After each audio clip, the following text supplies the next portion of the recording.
Good evening, everybody. It is February 24th, 2022, and what an unbelievable volatile day on Wall Street. Last night was the day of the big invasion. Unfortunately, Russia has invaded Ukraine. Futures were getting rocked pretty hard, with all the major indices selling off. The Dow Jones Industrial Average, the S&P 500, and the NASDAQ all selling off in the overnight session last night. But ever since we opened the stock market today, we have rallied, and we have rallied hard off the lows, and we actually closed positive across the board today. But the highlight of the night, or the highlight of the trading session, was a lot of these high beta growth stocks are finally catching a bid after being down for so long. So could we see a little bit of rotation here? How long can the stock market rally last? And should we be buying? We're going to talk about that more tonight on the stream. In addition, Alibaba reported earnings that, quite frankly, was pretty disappointing. Also, Square, or the new name Block, reported earnings better than expected, beating on both the top and the bottom line. Square also finished their acquisition of Afterpay, which is an Australian buy now, pay later company, and that is performing very well for the company. So we'll talk about that and more tonight on the stream. Let's see who we have here so far. We have Wolf Theta in the house. Good to see you, Wolf Theta. Happy Thursday, everybody. Bianca M, Dante Rose. Hey, Brittany McMurdy. Hey, Brittany. Good to see you. Bianca M is here. Joey, the one and only Otto. Solo 401. Good to see you, my friend. Hope you're doing well. Jamie Price is good evening, Tom. Fox Tech 106. Good to see you, Fox Tech 106. We have Charlie Richardson, the one and only, says, hey, Tom. Wolf Theta. Otto says, what a day in the market. Crazy day. So, Otto, you know what I was thinking about all day today? Because if you remember, about last week, I put out a special edition of the Behind the Street newsletter outlining what happened in 1991 during Operation Desert Storm. And what I outlined, I'm like, you know, everybody thought that Operation Desert Storm was going to be absolutely brutal. They thought the markets were going to sell off. We were going to go into a stock market crash. But on the day of the invasion, something exactly similar to what happened today happened. The S&P 500 rallied 4% on the day. And on the day of Operation Desert Storm, it kicked off one of the most ferocious bull markets we've ever seen. And today was very similar action. And I'm not saying that the same thing is going to play out, but I thought it was funny how I pointed that out. You know, very similar situations.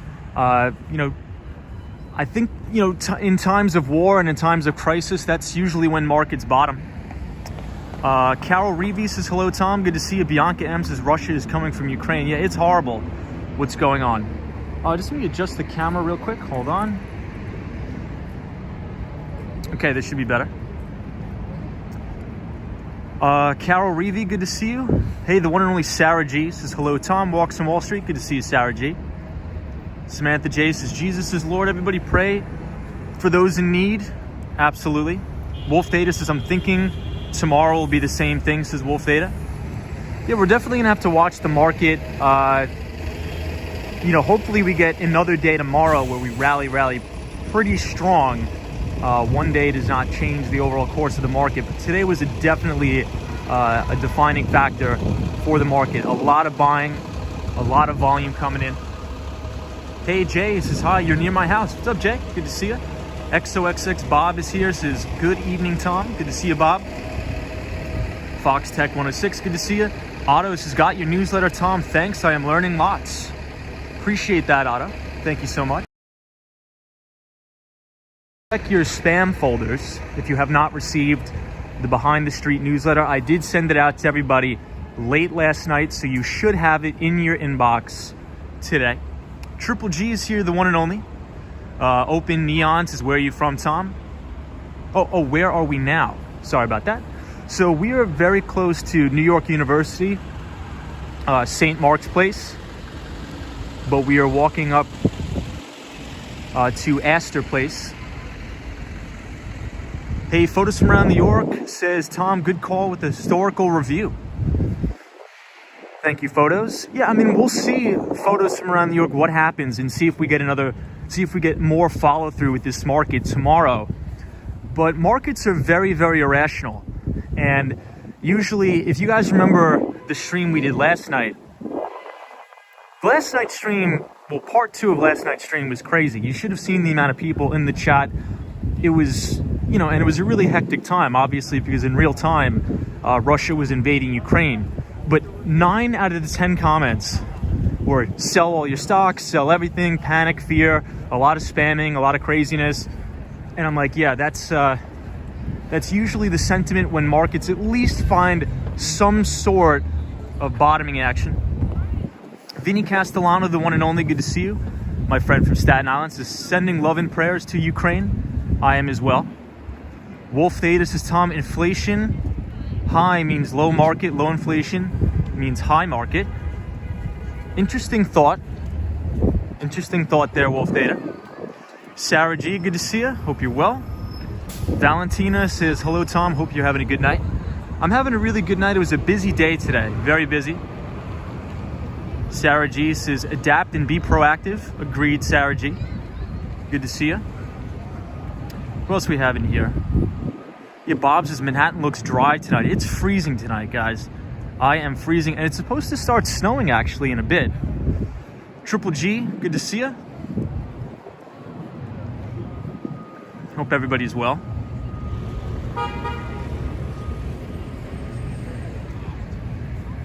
Maybe we will take one lap around St. Mark's Place. We haven't been there in quite a while. Bob says, why the panic though? Everybody knew Putin was going to do this.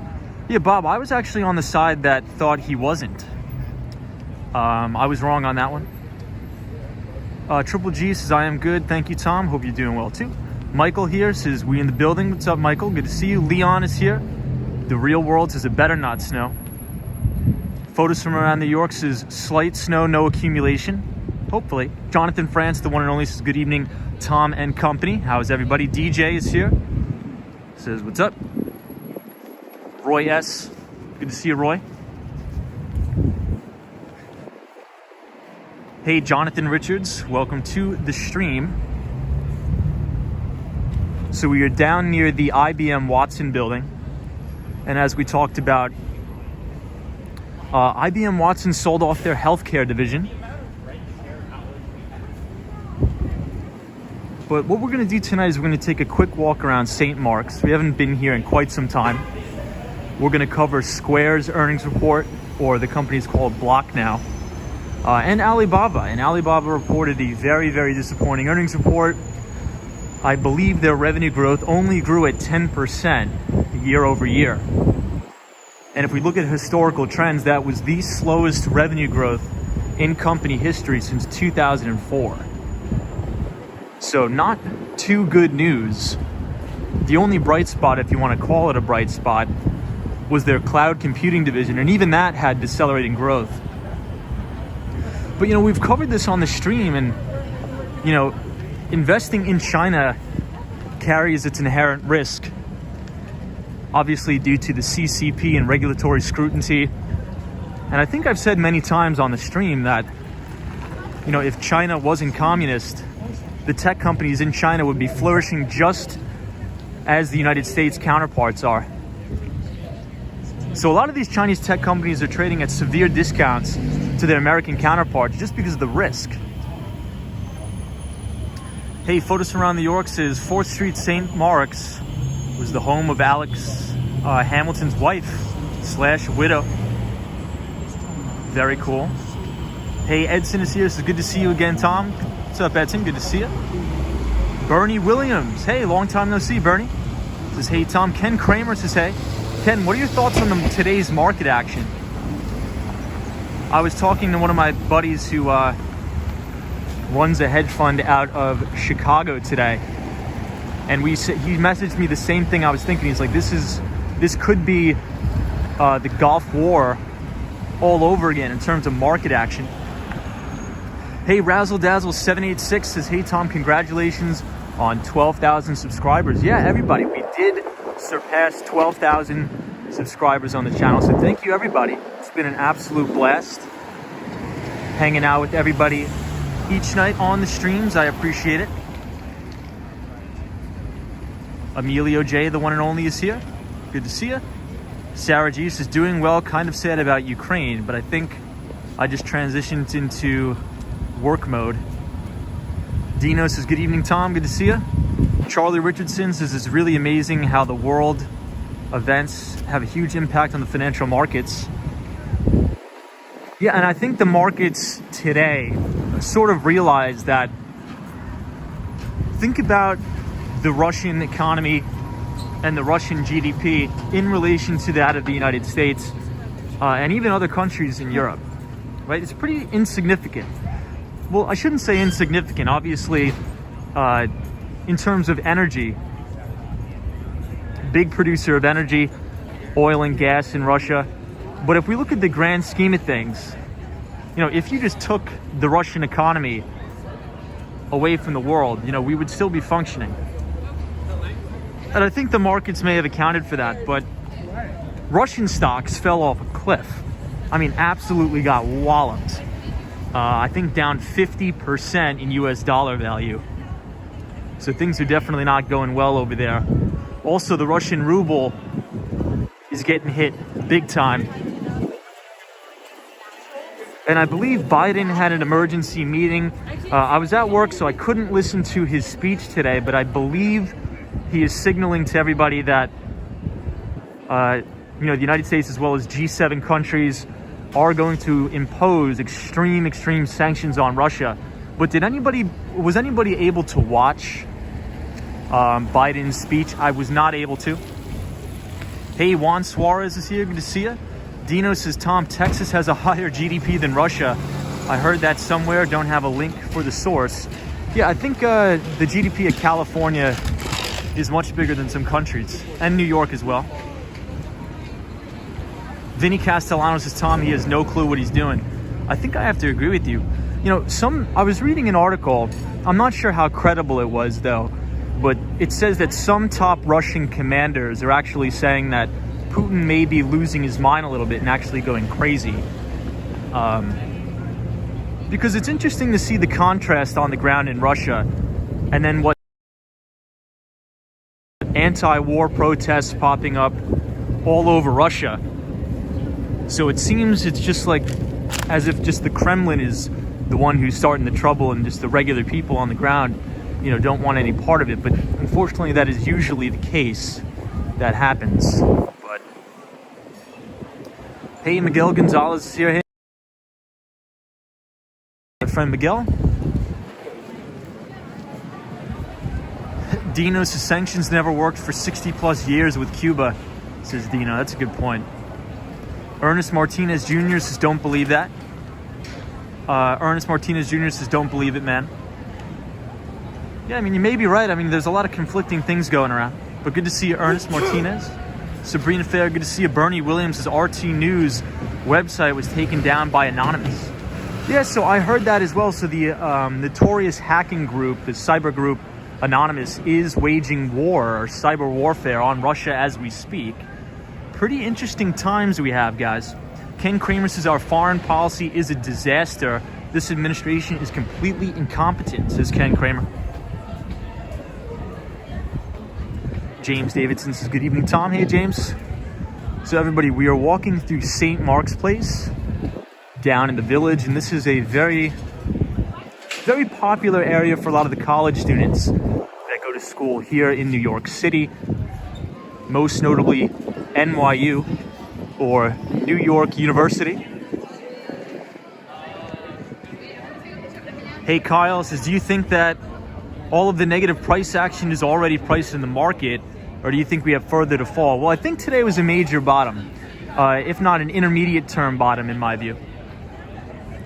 But one of the things I'd like to say and point out about that, I know I've said this sort of ad nauseum, Kyle, but if you look at 2 newsletters ago, I sent out the Behind the Street newsletter. It was a special report, but essentially I detailed that this situation could play out very similar to how it played out in 1991 when the United States went to war with Iran, which at the time was the 4th largest military in the world. We were ordering about 40,000 body bags and everybody thought the stock market was going to fall off a cliff. And on the day of Operation Desert Storm, the exact opposite happened. The stock market actually rallied 4% and went on to become one of the largest and strongest bull markets in history. So very similar price action that we saw today. British Gray is here. This is good Thursday evening, Tom. The Dow Jones Industrial Average was down 800 points. That's 2 or 3%. Yeah, and then we rallied back. Oh yeah, Iraq. Sorry about that, John. You're right. You're right. British Gray says 800 points, 2 or 3%. Yeah, and we rallied all the way back, which is quite strange, to be honest. Charlie Richardson says, I just hope they can come to a peaceful resolution. I hope so as well. But I guess as the old saying goes, you can't negotiate with the terrorist. And, Vladimir Putin seems to be going off the deep end. But, I agree with you, Charlie. I hope, I really, really hope we don't have any deeper conflicts. Sabrina Fair says, my 401k weeps. Well, Sabrina, if we look at today's price action against the sentiment, right? So the sentiment's at almost all-time lows. You look at the put-to-call ratio, you look at the fear greed indicator was 19 today, and we had a massive gangbusters rally from the bottom. We closed positive across the board. And a lot of people who are not really, really paying attention, in tune with the market, don't really understand how much of a massive rally it was today on Wall Street. Intraday, the NASDAQ rallied 6% from the lows. That is massive, massive movements. So who knows? Maybe this is sort of like a buy the fear event, an intermediate term bottom, but we definitely need to see more follow through. So hopefully we'll finish the week on a positive note. I'm not sure what futures are doing right now. I haven't had time to look. I had a pretty busy day today, but I believe the last time I looked, futures were about flat. But we'll see.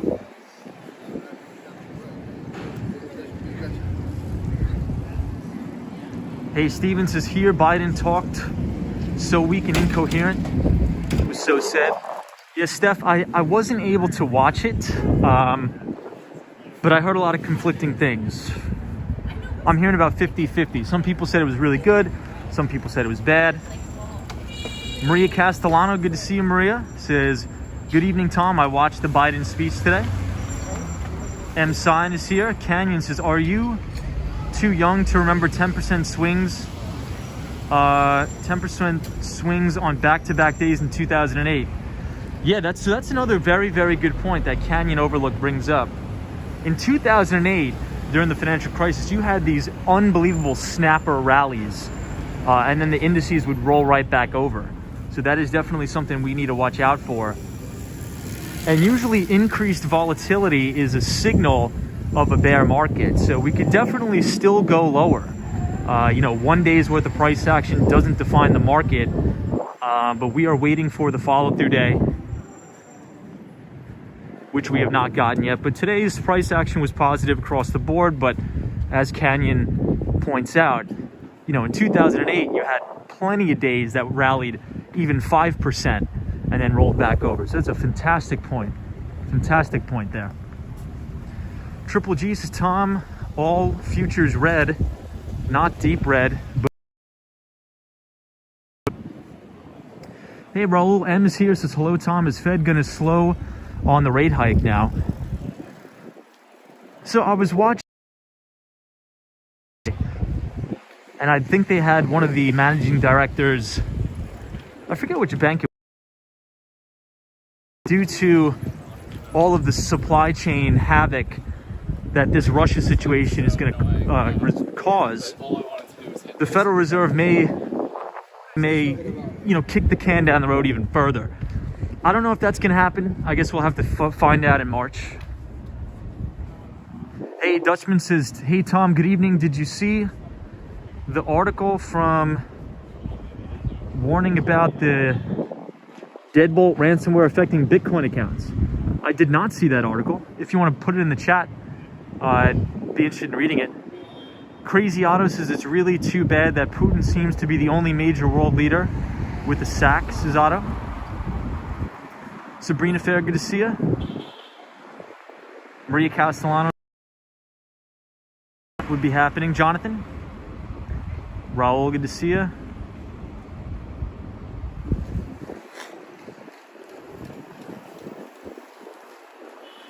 So we're gonna pass East Village Books, which is a really good bookstore down obviously here in the East Village.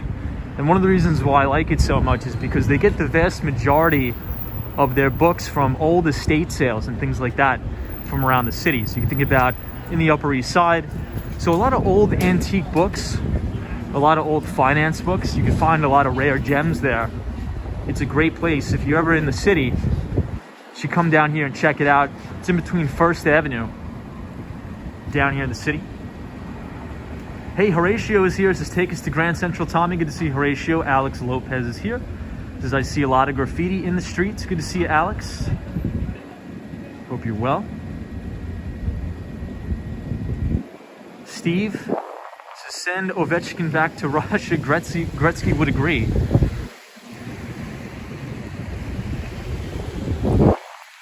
Hi, everybody. So we are on St. Mark's Place and First Avenue.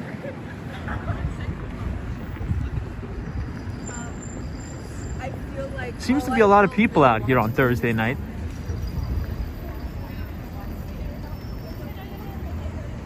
Hey, Janine Thompson says, new subscriber, you're in my neighborhood.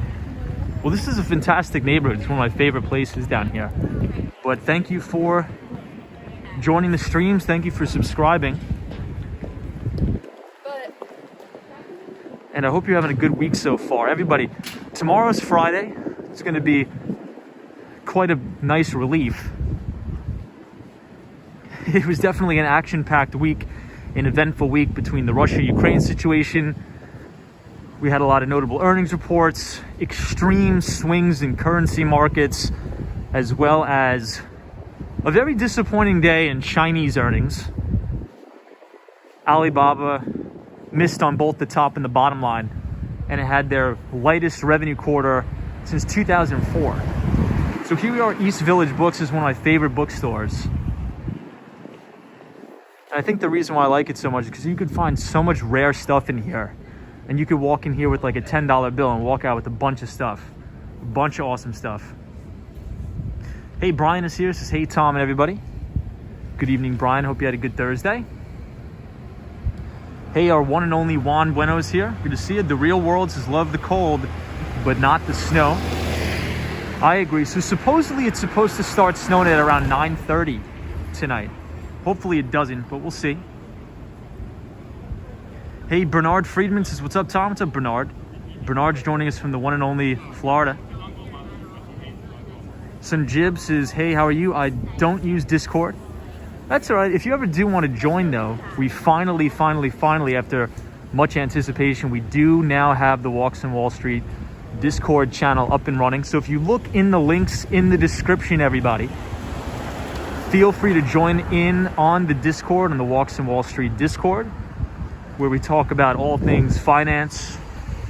Also, we do a lot of networking. If you're interested in getting a job as an enterprise software salesperson or a software engineer or an investment banking, private equity, venture capital, it's going to be a great networking place. So feel free to join us in the Discord. Link is in the description of the video. Hey, Kumar's back. What's up, Kumar? Good to see you. Felix is hola, Tom. Hola, Felix. Felix, it's freezing here. Freezing. Ruby Falcone says, good evening, Tom. And all, the Discord is fantastic. Yeah, Ruby, I'm still getting the hang of it. But I think it's going to be a pretty cool place for the viewers to sort of network, get to know each other better. And I'm happy you are here, Ruby. Hope you had a good day. Hey, Rodrigo is here. Says, buenos noches a todos. Buenos noches, Rodrigo. Good to see you. Sally says, Tom, stay warm, please. I will. Sarah G says, Discord is hot lately. Raul M says, Tom, it feels like we are living in New York every day for a couple of hours with you. Thank you. Hey, Raul. Thank you. Appreciate it. Good to see you, Raul. Maria Castellano and everybody. Paranormal Witness Girl. Hope you're well. Unlimited stimulus just today was a big move. Either we have big hangover tomorrow or continue the rally. This is unlimited stimulus. Yeah, today was a really encouraging day on unlimited stimulus for sure. No, I'm not sure which way I want to walk. I think this way is going to be a little bit better. Yeah, it was a very encouraging day on the street. But if we look back throughout history, on days of extreme fear and uncertainty, we usually have these massive neck snapper rallies like we do. And this is mainly because a lot of people start to get scared, they start to sell a bunch of stock, and they also start to get short. And this could make way for a short squeeze. And usually once everybody is on one side of the market tends to switch and do the exact opposite. But if you want to look into some history, a very similar thing happened during Operation Desert Storm during the Gulf War. The market literally bottomed and had very similar price action to today's price action. On the literal day of the invasion. So usually markets tend to bottom on fear. British Grey is here. Good to see you, British Grey. It says to everybody who lives in California, the prices at the pump are $7 a gallon. Oh my God, that's insane. Well, who knows? I mean, something that's interesting is that everybody is calling for higher and higher oil prices and higher crude prices. But nobody was calling for that back 5 months ago.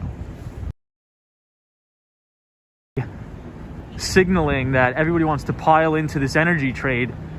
But the energy trade, I mean, look, it could run a little bit longer, but I mean, I think if it goes any higher, I would sell into this strength. For those of you who have positions in crude and energy. Usually the trade is over when everybody starts to talk about it. Because everybody knows the supply chain is screwed up. Everybody knows now that Russia invaded Ukraine. Right? The market usually prices that in. So it looks like the market has already been pricing that in. So I'd be very careful if you're gonna, go long, crude futures now. If you're long them, I'd probably be selling into any rally here. But we'll see.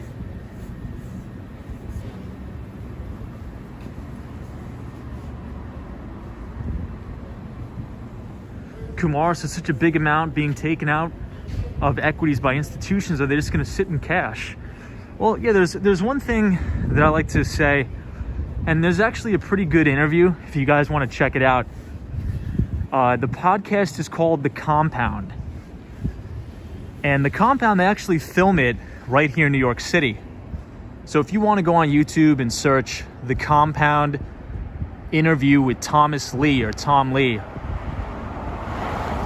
I think that's going to be a really good resource for you. It was one of my favorite podcasts as of late. And Tom Lee is the founder of Fundstrat, which is an equity research firm based right here in New York. And he sort of talks about institutional fund flow and how there's almost on the sidelines. And he actually thinks that'll probably propel the bull market even higher. So pretty interesting resource. Check that out. The podcast is called The Compound. And the guest was Thomas Lee. Cosmo Scary, good to see you. Cosmo Scary says, Tom, are you looking to buy Russian index funds? Yeah, I mean, the Russian stock market fell off a cliff today. I think down 50% in US dollar terms. But good to see you, Cosmo. Hope you're well. Hey, Mark Sane says, thanks, Tom, for your level-headedness when everybody else is freaking out trying to capitalize on freaking out. Good to see you, Mark. Davi is here. Good to see you. Steve says, Phil Mickelson wants to start a new PGA Tour in Russia. So, Steve, whatever happened with that whole Phil Mickelson thing? I was reading something came across the Bloomberg terminal, and Phil Mickelson said something about Saudi Arabia. I'm not sure the whole story, but supposedly KPMG pulled all their advertising and sponsorships. Hey, Chris Beeman is here. This is Howdy Mods. And Tom, good to see you, Chris. Wow, DJ All says it's $3.59 a gallon for premium here. The one and only Techno Pink is here. Our fellow consultant at EY. Good to see you, Techno Pink, for the Dominican Republic. Sarah G says calm usually wins. Agreed.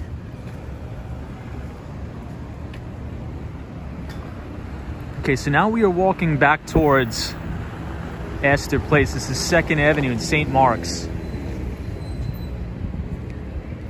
Hey, Laytha says hello, Tom, and everybody in the chat. Hope you're enjoying. Ali is here. Says hey, bro. Good to see you, Ali. Out and about, as I say, bring back the horse and carriages. Good to see you out and about. Little Bank says, yo, what's good, man? It's good, Little Bank. Welcome everybody from Japan. We have a lot of Japanese viewers joining. Hey, Diamond Dave is here. Good to see you, Diamond Dave. Photos from around New York is all right. Just signed up for the Discord. Very cool. We'll see you in there. RJ is here. Good to see you, RJ. Smee Media says hi, Tom, and everybody in the chat. Good to see you, Smee Media. Ken Kramer says, Tom, we were energy independent until Biden administration.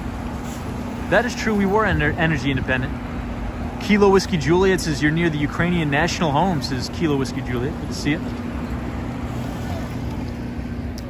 Triple G, good to see you. Gray says, is this really live? It is. Jet Life, good to see you. All right, let's cross the street. The post office intercepted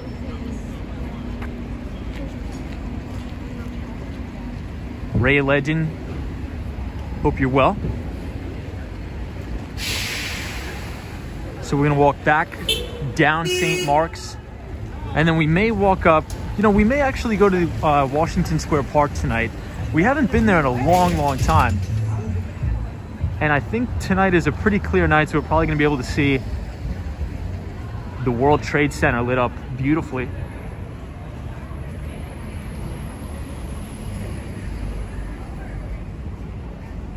Canyon Overlook says, I don't know why we wouldn't want to be energy independent. Well, I think what happened is, the Democrats, and I understand, right? They want to really push the renewable energies. But here's the thing, if you do that too fast, as of right now, we do not have the infrastructure, and we actually just did an entire stream on this. We don't have the infrastructure built out yet to produce enough energy with renewable sources to power America. We will at some point, but as of now, we don't. And one of the main reasons why we don't is because the battery storage technology doesn't exist as of yet, and our power grid is extremely out of date. If you think about how long ago our power grid was built, the vast majority of it was actually built right after World War II. And that's why you notice the vast majority of the power lines are actually elevated above ground in the United States, which is very unreliable. Some parts of the world in newer emerging markets, much of the infrastructure is actually buried underground. So if you want to read an unbelievable article in the Wall Street Journal, probably one of the best articles I've ever read in recent times, if you type !power, P-O-W-E-R, in the chat, the Nightbot will drop the link to the Wall Street Journal article that talks about the outdated infrastructure and the outdated power grid in the United States.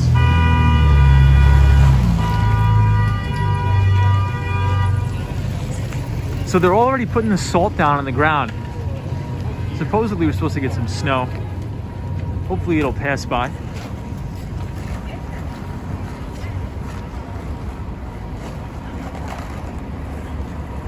Yes, so Canyon Overlook, where the Nightbot says read here, Wall Street Journal. You can click that. I think you're really gonna like that article. I think 3 streams ago we covered it in depth. Hey, Peter Webley says invest in US instead of other countries. This is Peter. Good to see you, Peter. Hey, Mickey Handel says, when are you headed back to Miami? To be determined, I'm not sure yet. Techno Pink says, how will the Ukraine-Russia situation affect business flow? I mean, even though it's horrible, it's absolutely horrible that what's going on, I believe the economic impact will be extremely minimal. You know, look at the GDP of Russia and look at their major export. Their major export is oil and gas. I mean, that's important. I'm not saying it's not important, but their economy is relatively small. Hey, I see Tom AK here. Says, hey, Tom, the Swan is joining us from the one and only Ireland. Good to see you, the Swan. Mickey Handel, good to see you. XOXX Bob. Tanya S says, hey, Tom, and everybody, hope all is well. Sarah G, good to see you.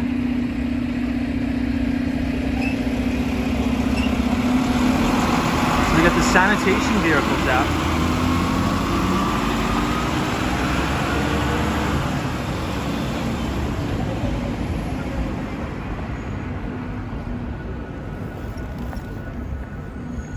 So let's head over to Washington Square Park tonight. We haven't been over there in a very, very long time. But this is the Cube at Astor Place.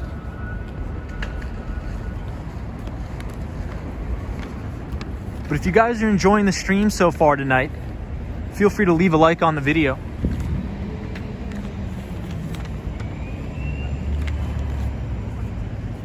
As we walk to the one and only Washington Square Park. Can we make the light? We'll make it. Let's see.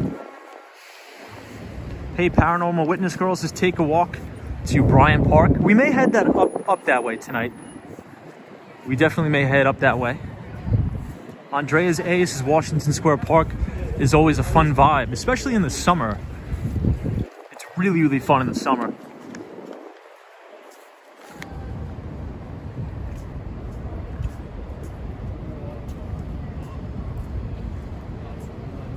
Hey, Ron 2000 says be careful crossing the street. Copy that. 10-4. Appreciate you.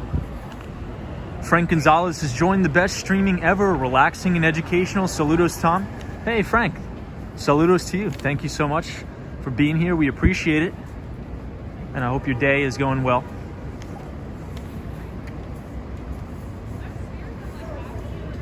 Ryan Rodriguez says, hey, Tom, can't watch long, but got to thank you for the advice about the follow-through day. Hoping for some green in my account, says Ryan Rodriguez. Yeah, so Ryan, today technically wasn't a follow-through day, but if you look at the last Behind the Street newsletter I sent out, within the newsletter I actually included a video of an Investor's Business Daily tutorial of how to actually identify a follow-through day. So if you haven't received the newsletter yet, check your spam folder. A lot of people always email me. They say, hey, I signed up for the newsletter and I didn't get it. Unfortunately, you probably have to check your spam folder. I don't know why the emails are going to spam. I think it's because I'm not using Substack.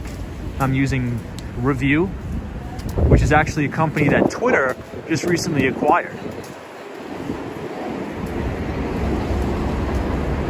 Hey, the Normie says, hope to visit New York someday. How's the pizza? The pizza's fantastic. The pizza's great. So now we're here, Waverly Place, very close to the campus of New York University.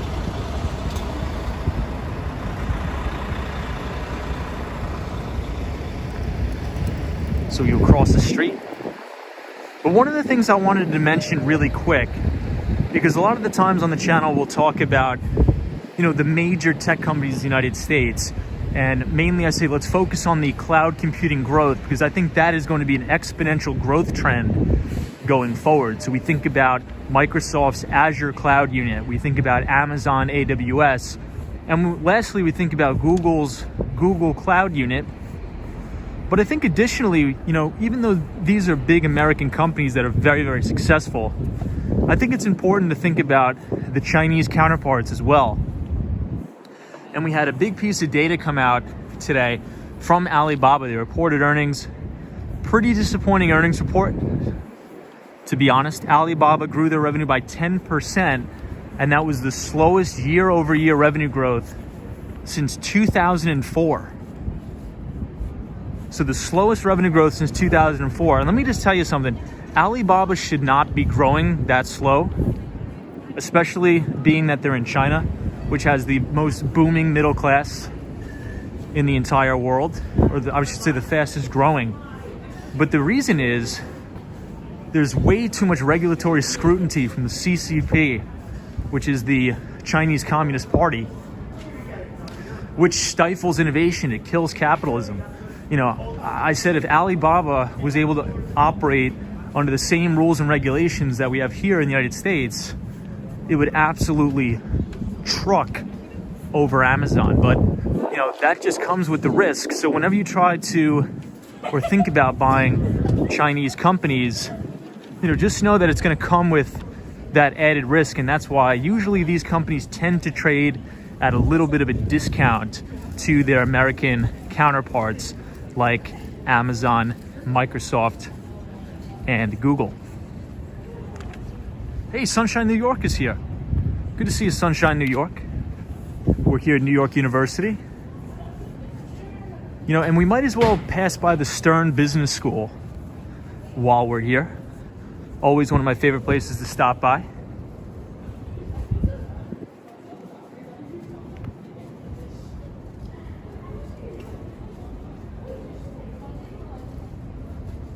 Techno Pink, good to see you. Emilio J says, what did they do to Jack Ma? He disappeared? No, he didn't disappear. I think he just got a slap on the wrist, so to say, because he was speaking out against the government, which is unfortunate. Hey, Gregory's here. Says, good evening. What's up, Greg? Hope you're well, my friend. We were just talking about the big rally on Wall Street. We were talking about Alibaba's earnings, as well as Square. Square reported earnings, but I gotta stop saying Square. It's actually called Block now.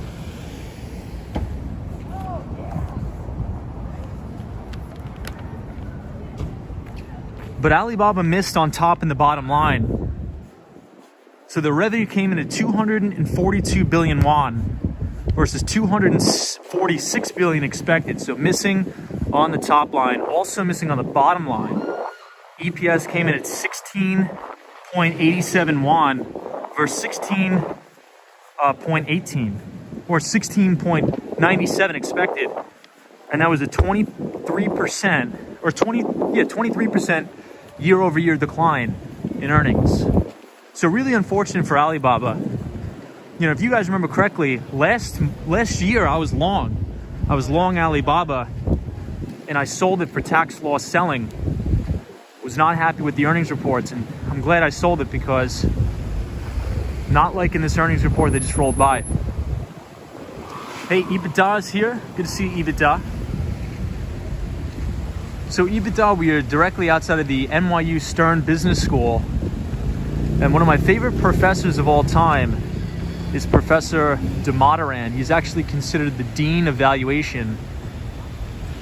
And you can actually look at his YouTube channel. Oftentimes he will post some of his classes and lectures for free right here at NYU. Aswat Damodaran.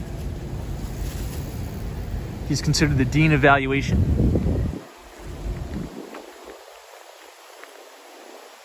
Ernest's Square is Block now. Indeed it is. So I think EBITDA just joined the chat. So in speaking about EBITDA, you know, Square actually reported way better than expected EBITDA, which is earnings before interest, taxes, depreciation, and amortization. I think they had an EBITDA of about 184 million bucks. Analysts on Wall Street were expecting 143 million. So pretty good EBITDA there, pretty good beat. And also, Block closed its acquisition of Afterpay, which I believe is an Australian company, in the whole buy now, pay later craze. They closed that January 31st. Hey, Tyson said, I'd like to see some of those business school a-hole college professors lose their jobs and go without a paycheck for 3 years. That seems quite it seems quite weird to say that, but I respect it.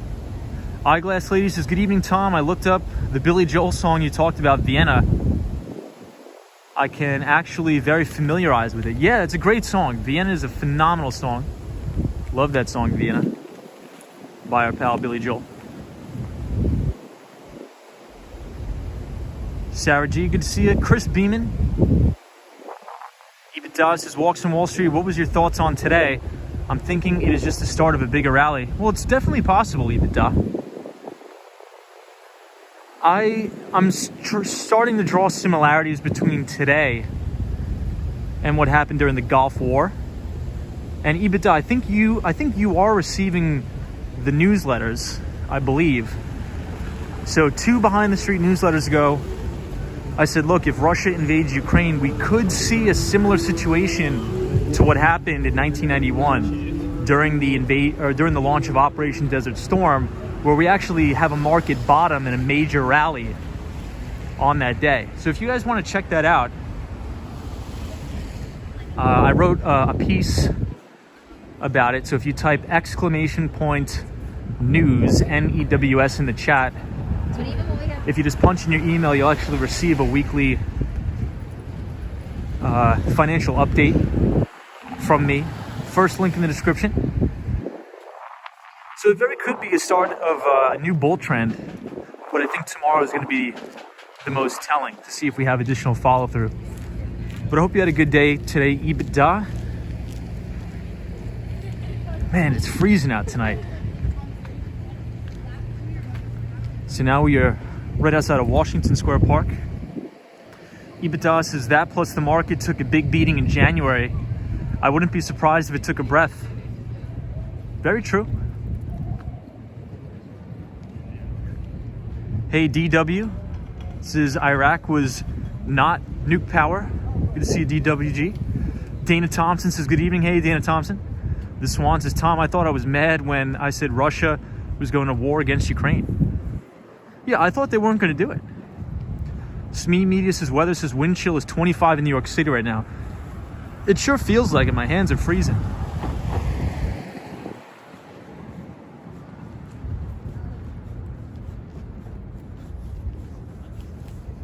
Okay, so everybody check out this view of the Freedom Tower here. Solo 401, what do you think about this view here? Hey, Tim says, hello, good call on oil last night. The oil I watched topped out and pulled back. Made a mistake not selling early, still holding. Yeah, Tim, it's interesting how that works, right? You know, usually when, and Tim, I think, yeah, you were on the stream last night. You know, unfortunately, right when Russia launched the invasion, we started getting a lot of bots and trolls on the stream. But everybody was saying, dump your stocks, buy oil, buy oil, buy oil.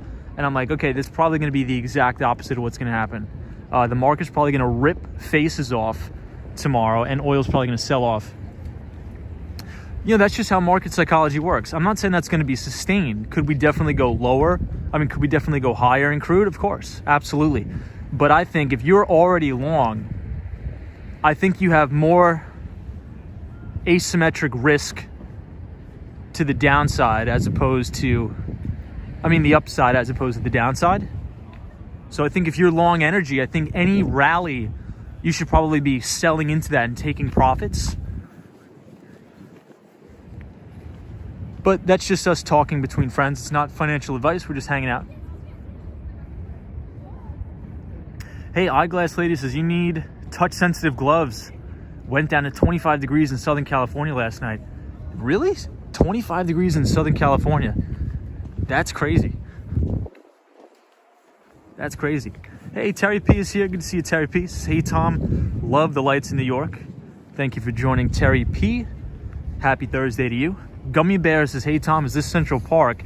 So this is not. This is Washington Square Park.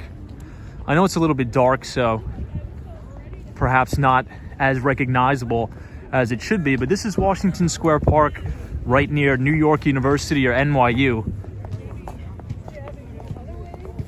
Smee Media says, any performers in Washington Square Park tonight? I think it's too cold for that. It looks like the park is dead. But I'll tell you, I cannot wait for the summer.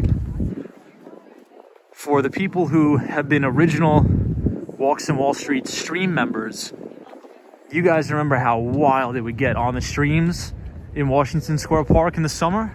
Those were probably my favorite streams of all time. Who was here for those Washington Square Park streams on the skateboard? I think a lot of you here. Hey, KR says, what is the real reason USA is interested in helping Ukraine? Don't say to liberate people. Heard that before, never seen it happen. Yeah, so KR, I actually think you have an interesting question there. And I don't have that very interesting of an answer. I don't know personally. I'm not an expert in foreign policy, and I actually thought that Russia was not going to invade Ukraine. I was actually in the group that says there's no way Russia is going to follow through with this invasion, because I just don't see any logical reason why Putin would do that. I mean, Russia has ample natural resources. You know, what is there in Ukraine for them to take? But, you know, I was wrong. I was wrong. The whole situation is very, very bizarre. Smee Media says, love the Empire State Building through the arch. Yeah, this is a fantastic view here. Hey, Coffee Travel Food says, hey, Tom, and hey, everybody. Sending everybody love and peace. Sending it right back at you as well. Bernie Williams says, yeah, I love the skateboarding videos. Those were the days, Bernie Williams. Those were fantastic.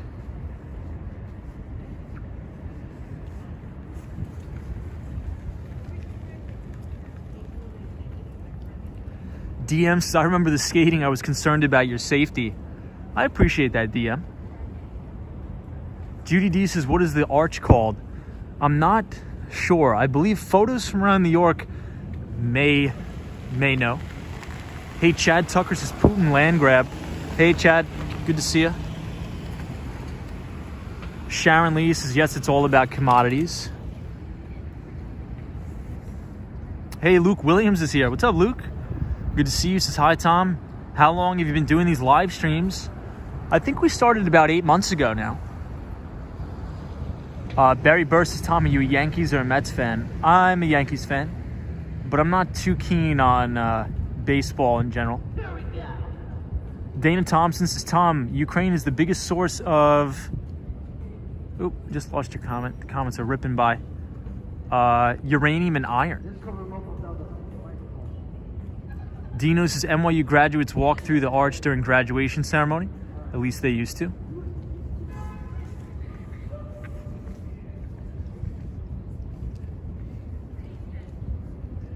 It's officially the Washington Arch.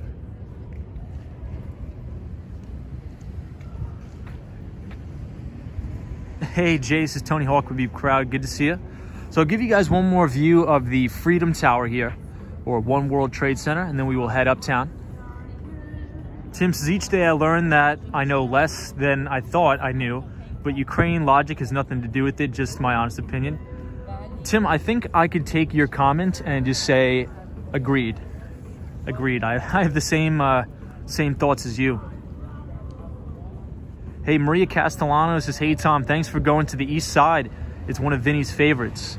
Yeah, the East Side's fantastic, and we haven't been to St. Mark's in a while, so it was nice to take a walk through there today, for sure. Hey, Donald says, Yankees, let's hope they can make the playoffs this year if the season gets underway. Yeah, so Donald, I'm debating going, well, let's just say, I don't know if I'm going to get season tickets because I don't really like baseball, but I think I may want to get them as like a business investment, so maybe I could like take clients there or friends or something, but that's to be determined. I'm not too sure. And also, I just want to get out and do things this summer and spring.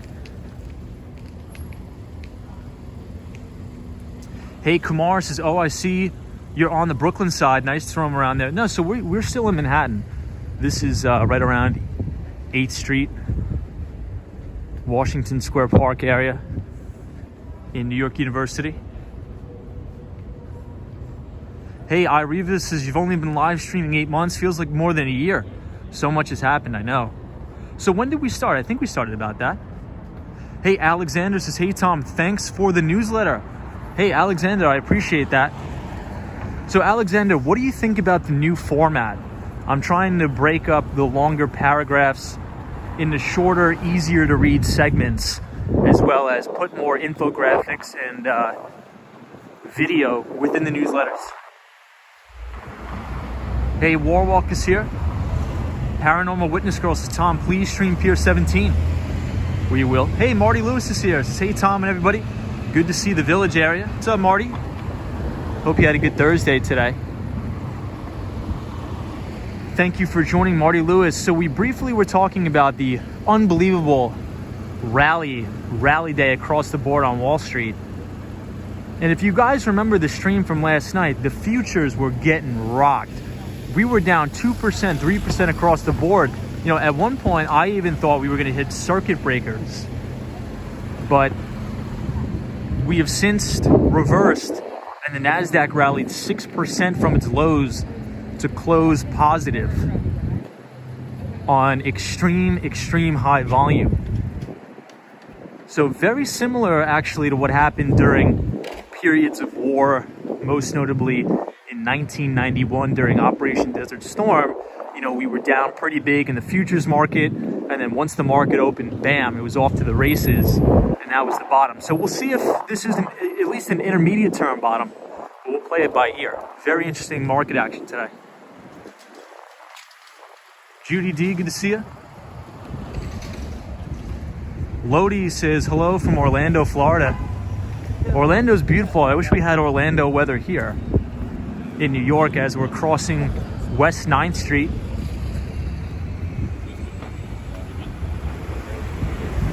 Hey, Laytha, good to see you. Hey, Mike S. says, hey, Tom, waiting to unload my 18-wheeler in the Bronx. What's up, Mike? Hope you got hat and gloves on tonight. Al Baker says CrowdStrike did very well today. That's a cybersecurity stock. Yeah. So Al Baker, if anybody has Twitter here, I'm not sure if anybody has a Twitter account, but I got a new Twitter handle. It's at Walks Wall Street. It's also in the link in the description. So every day I'll usually post the stocks with the highest relative strength. And to Al Baker's point, CrowdStrike, ticker CRWD, had an absolutely gangbusters day. I think it was up 12%, 11%, but really every cybersecurity stock caught a big bid, and I think that's because the market is forecasting cybersecurity attacks from the United States and from G7 at Russia. You know, we already have, I think I saw something across Bloomberg that CrowdStrike and Zscaler are working very closely with the US government to address the situation that's going on in Russia, Ukraine. And then right after that, we have that anonymous hacker group called Anonymous is actually in a full-out cyber war with Russia, taking down one of their largest media outlets, RT. So it's going to be pretty interesting to see how that plays out.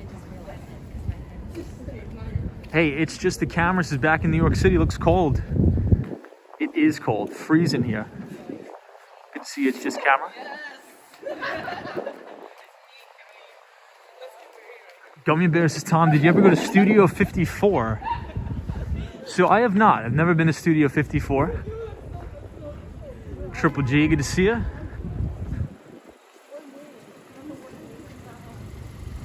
Hey, Bianca M, good to see you. Pacific Desert Raid, good to see us. The scary times we're in. Agreed.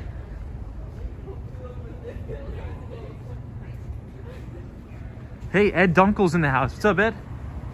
Hope you're well.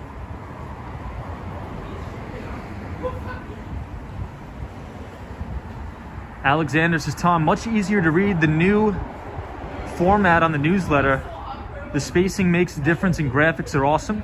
Hey, thank you. That means a lot. Appreciate that.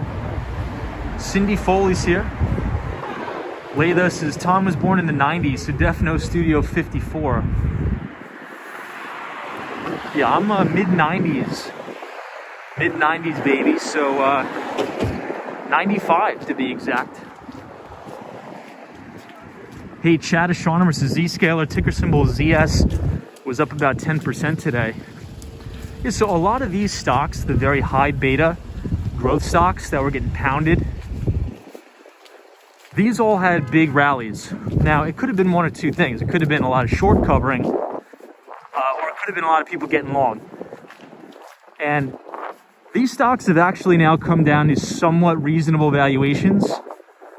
So if I was a betting man, I would say institutions are nibbling here at good quality growth stocks. So you can think about an Atlassian, ServiceNow. So ticker symbol NOW. ServiceNow has a world-class CEO, Bill McDermott, which we talk about all the time. And Bill McDermott is a former SAP executive.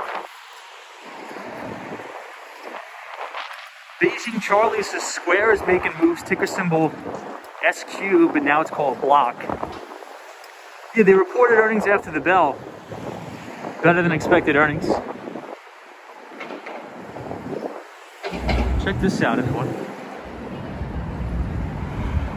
Hey, Terry Pieces, my youngest was born in 95. Great year.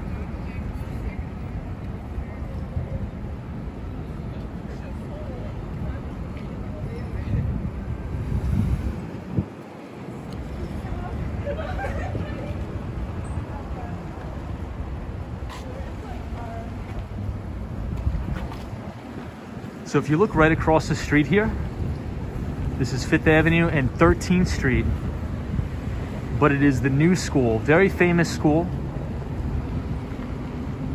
a design school here. Hey, Gashi Gamers here, sunshine after rain. Thank you for joining us today. Gummy Bear says December is the best time in New York City. Any fond holiday memories? Well, yeah, I have a couple, but I actually like New York City during the summer a little bit better. Roy S. is the new school campus that is actually not very new, very historical. Good to see you, my friend Roy S. Beijing Charlie says, I was inside while the Soviet Union was collapsing. The one and only Mighty Bull says, good evening, everybody. I hope all is well and going well. Tom, what's up, Mighty Bull?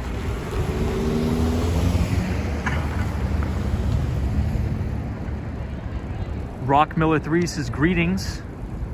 Good to see you, Rock Miller 3. From Detroit.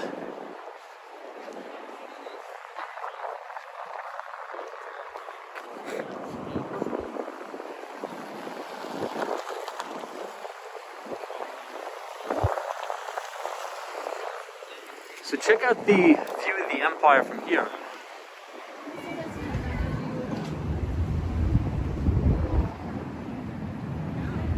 The Swan, what do you think about this? The view of the Empire from here, pretty nice.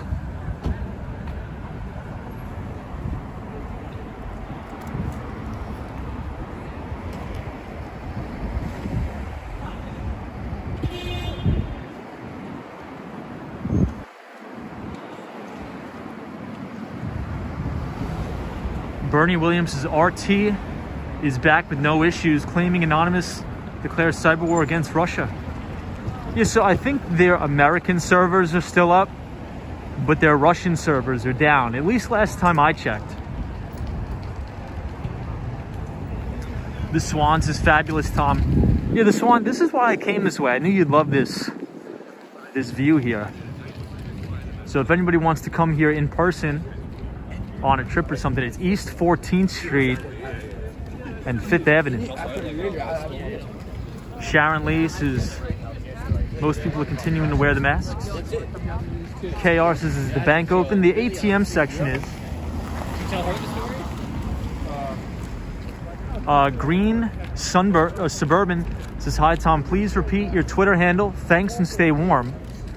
So all of my Twitter links as well as the LinkedIn link, if you look in the description of the video, you could be more than welcome to follow me on LinkedIn and Twitter, but it is Walks Wall Street on Twitter. Hey, Ron says, hi, Tom. Thank you for issue number 15. As always, very good content. Thanks, Roy, or Ron. Appreciate it.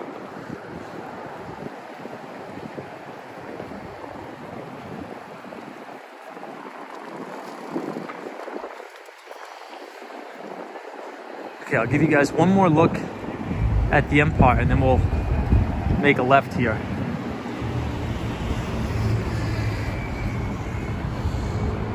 Canyon Overlook says I never used Cash App. Cash App actually had pretty good results. Square, now Block, owns Cash App. Carolina Tom says, Tom, I played the long game. I've been moving it since last Friday and will be completed tomorrow. It will be great entry in retrospect.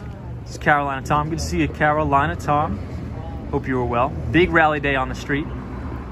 But Green Suburban, if you want to also join our Discord after much anticipation, link in the description. We now have the Walks in Wall Street Discord up. We mainly will be using it for networking opportunities. So if you want to network for getting a job in tech as a software engineer, enterprise software sales, investment banking, sales and trading, mergers and acquisitions, if you want to have exit opportunities to venture capital, private equity, I'm trying to get a networking group going in the Discord, but also we could just talk about really anything, good books, and just sort of hang out and chill with each other.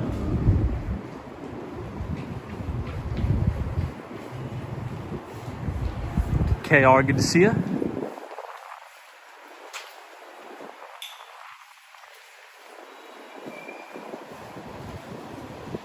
Hey, Frank Alexander says, I'm missing New York City.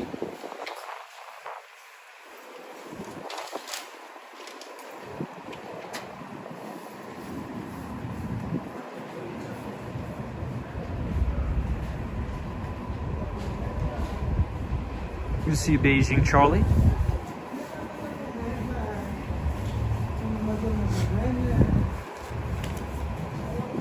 Well, I'm seeing a lot of messages in the chat about how Germany gets about 50% of its oil from Russia. That is true. That is true. Gummy Bear says, Tom, thoughts on the subway system? I like it. I like it. Could be a little bit cleaner, but I like it.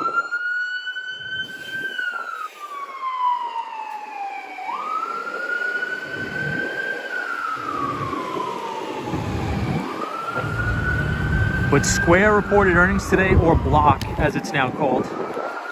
It had a pretty good report. EPS came in at 27 cents. Analysts on Wall Street, or most analysts on Wall Street, were expecting 23 cents of EPS. So a little bit of a beat, not a big beat or anything, couple cents, but a beat nonetheless. Gross profit increased 47% to 1.18 billion as opposed to 1.16 billion as analysts expected. So 47% gross profit increase.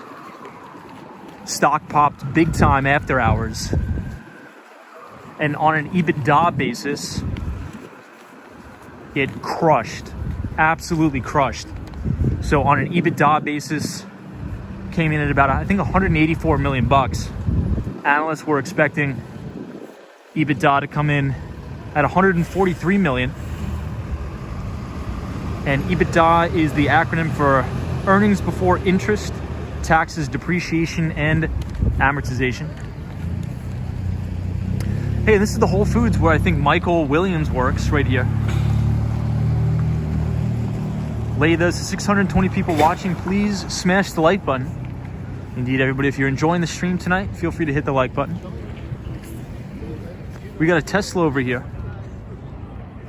Jonathan says face ripped, absolutely.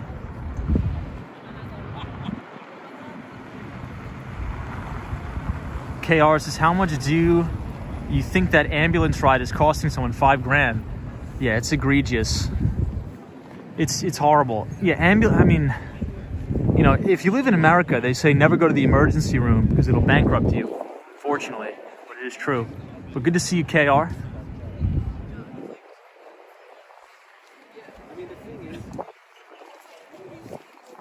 Crazy Auto, good to see you again. Pacific Desert Raid, good to see you.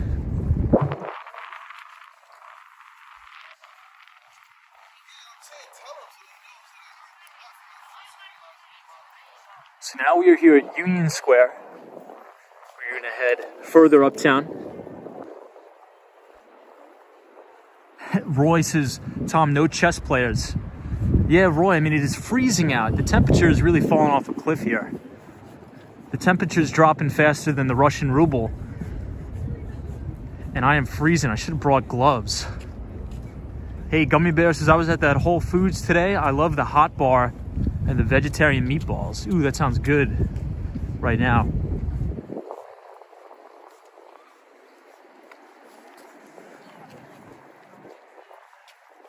Hey, Michelle says, God bless you always. God bless you as well, Michelle.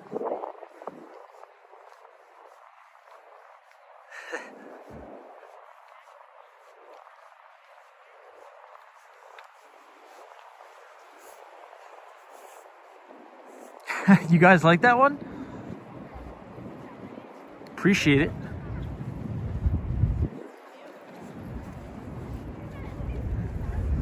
We got Joe Coffee here. Good spot. Diana says, hey Tom, what's going on? All right, hold on. I'm gonna have to adjust the camera 2 seconds because my hand may fall off here. I gotta adjust 1 second. Please stand by.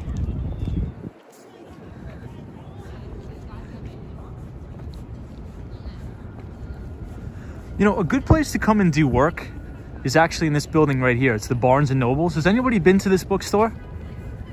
I mean, I know everybody's been to Barnes & Nobles, but this one in particular is really nice. I think on the 3rd floor it has like a cafe where you could sit down and do work. It's actually really nice. Yeah, Cosmo's like, Tom forgot his gloves. I definitely did. But this is a really good Korean barbecue place.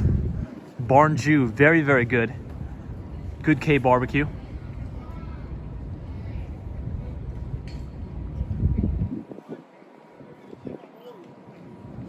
Hey, Kim Grant is joining us. Good to see you, Kim Grant. Photos from around New York says the Chinese Bank of Vert on the side of the building is a remnant of the former restaurant.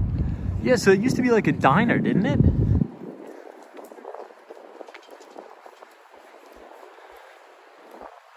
You know, I'm seeing a lot more Tesla taxis around New York, which I think is really good. But it's way more than usual, which is great.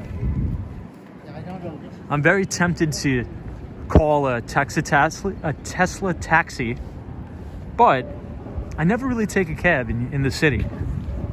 Emilio J says, Tom, can you do a merch drop? The t-shirts that says ripping faces off.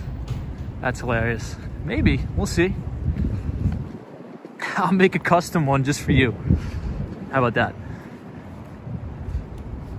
All right, so it looks like we're gonna walk up Broadway, which is good news because it's gonna have really good views of the Empire State Building.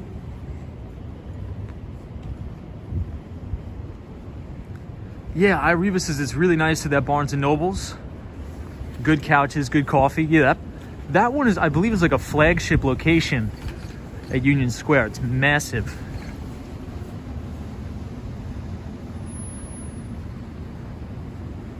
Hey, Brandon Teed says, wow, I just saw Barnju on the show Billions. How random, what a beautiful evening. Brandon Teed, was it really on Billions? That's awesome. Well, thank you for the stream tonight.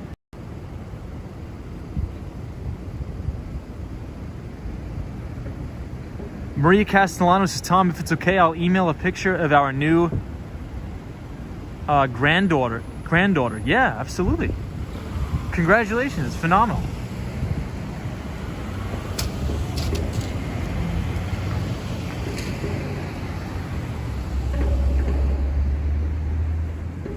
Emilio J says, I'll put it next to my Action Kid for President t-shirt. I want that t-shirt. I'll take that t-shirt for sure. Hey, Mona D says, what's up, everybody? I hope all is well in the chat. Good to see you, Mona D. One other thing I wanted to touch on really quick, and I know I've been speaking about it for a long time, especially in the newsletters. But one of the things that's really concerning to me, which I just really cannot wrap my head around, is the total destruction in the Chinese commercial paper market. I mean, it's really bad. If you're looking for a black swan event, that could quite possibly be it. But look, you know, the market is always right, and the market is telling us it's nothing to worry about. But if we think about what happened during the 2020 COVID crisis, you know, global commercial paper markets, even in the United States, they weren't even working. Total freeze, total lockup in the commercial paper market. And in China, we've actually broken the lows of the 2020 crisis. So what does that tell you about the health of the Chinese commercial paper market? I mean, does the market just think that the People's Bank of China is gonna save the day and take care of it? I mean, I don't know. But if you want to learn more about it, take a look at the newsletter I just sent out. And Bloomberg actually put out a pretty decent piece on it just recently. So if you type in Chinese commercial paper market Bloomberg, I think it was the article that was dated January 19th. So pretty recent, but yeah, I mean, it's a mess. Talk about an implosion. Where are we going? Yeah, I'm seeing a lot of Evergrande comments. Hey, Jared Covey is here, says, could Ukraine just be a distraction for that commercial paper crash? I don't know about that. I don't know. But, I mean, it's 2022. You can't rule anything out. But good to see you, Jared. Hope you're well. Mona D says, I'm so spent studying for my exam and helping my kids edit their YouTube videos. Oof. Mona D. Well, I mean, look, the good news is it's Friday tomorrow, so maybe, hopefully you have the weekend off to relax. But check out this view of the Empire State Building. Hey, Paolo Antonio says, what do you do for a living, my friend? I am in enterprise tech sales. Good to see you, Paolo. What about you? What do you do? Alexander says, Tom, ever walk near the UN building? How far are you from the UN? So we have. So we've done that a little bit. We're pretty far from the UN, but I think we'll probably do that during the day. That area over there, especially at night, is pretty freezing, and it's windy. It's really, really windy over there.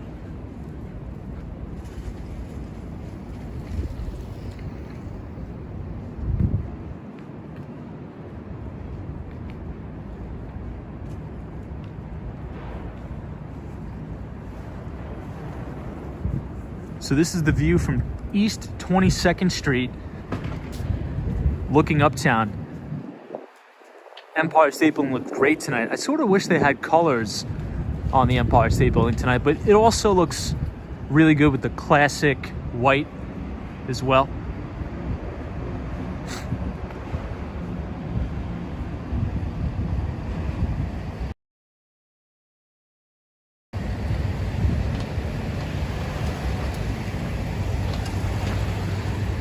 And this building, everybody, right in front of us is the Flatiron Building.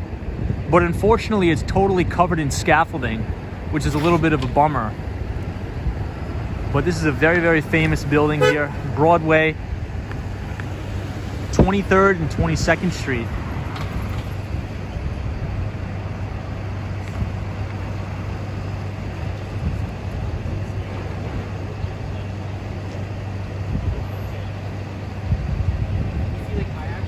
Canyon says, I like the Empire State Building.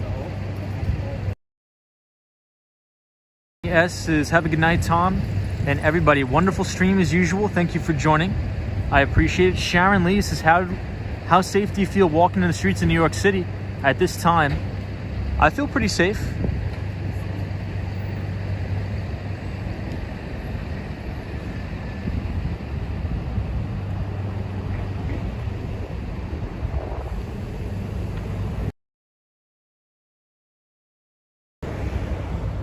So this is Empire State Building, but also right here, if you look at the bottom right, you can see the very top of the Chrysler Building as well.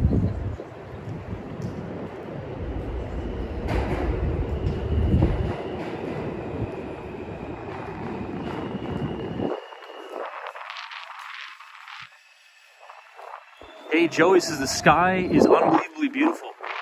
Joey, I agree with you. Well, Joey, it's supposed to snow. I mean, it was supposed to already had started snowing.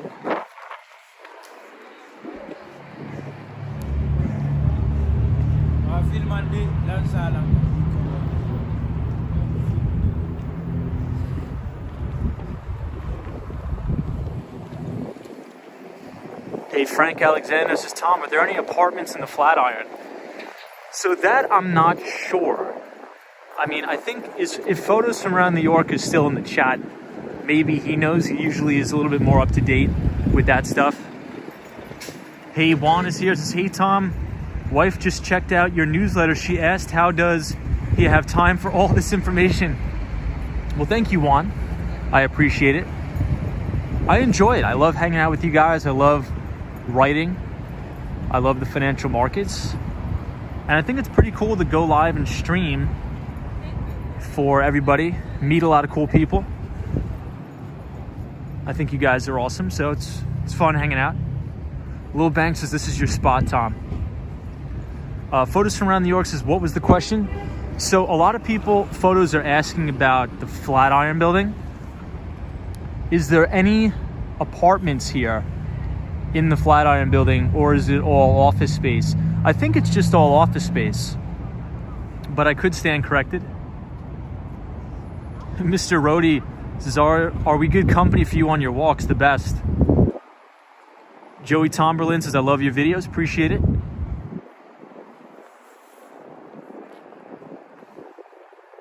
This is a pretty interesting design apartment building right here.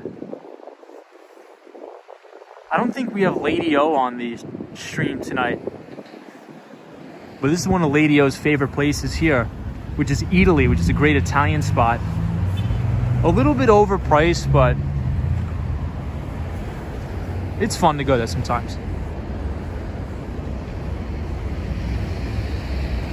Pacific Desert Raid says, we're here with you in spirit. Bernie Williams, I Rivas says, Tom could write a book. Joey Tomberlin says, my bucket list is to visit New York. Stand in the middle of town looking up. Love the tall buildings. We'll do it. Make it happen.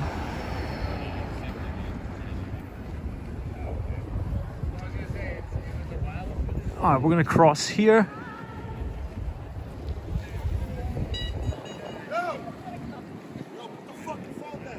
Yo, my nigga was sucking.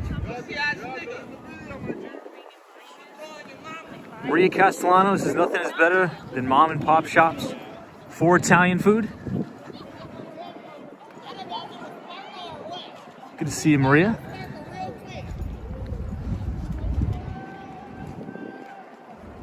Carlos says, good night. Good to see you, Carlos.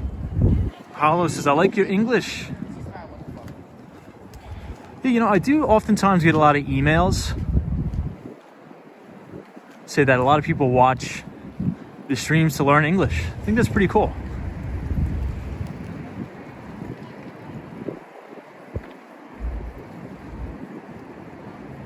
Bernie Williams says, Tom, I'd love to see people out again. My question to you is, are you masked or not? So as of right now, like the current present moment, I do have my mask on because my face is freezing. And it actually keeps me warm, not for nothing. But I believe New York State removed their mask mandates. I think pretty much every state across the United States removed well, at least the vast majority of the restrictions. I think things are pretty back to normal now, pretty much. The only reason why New York City, in terms of Manhattan, isn't 100% back to normal is because the vast majority of employers are still working remotely, right? And as you guys know, I used to have, my office was right here in Midtown Manhattan. And during my lunch break, you know, you would wait 30, 40 minutes in line to get something to eat. It's not like that anymore because a lot of people are still working remote, unfortunately. But I think that's just going to be a new normal, and maybe we'll just adapt to some sort of a hybrid work environment. And I think that's going to be a big tailwind for a lot of these tech stocks, especially like a Microsoft and Amazon and Google that own cloud infrastructure.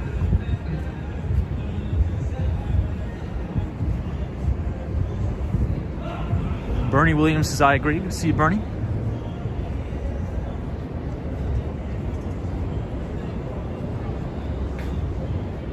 Cosmos says, yeah, I don't support Adam's push to get people back to the offices.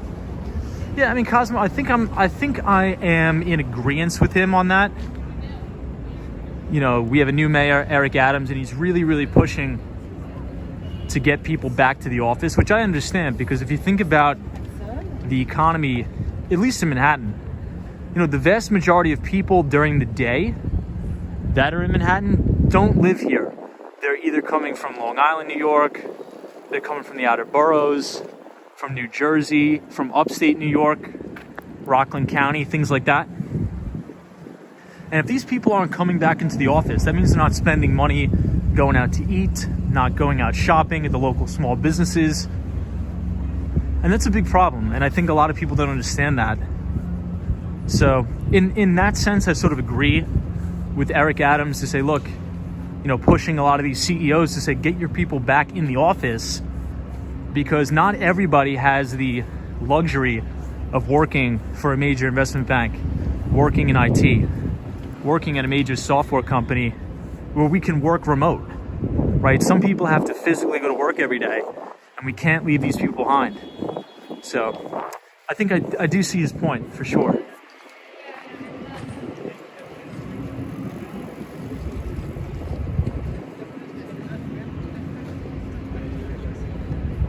This is West 28th Street, headed uptown.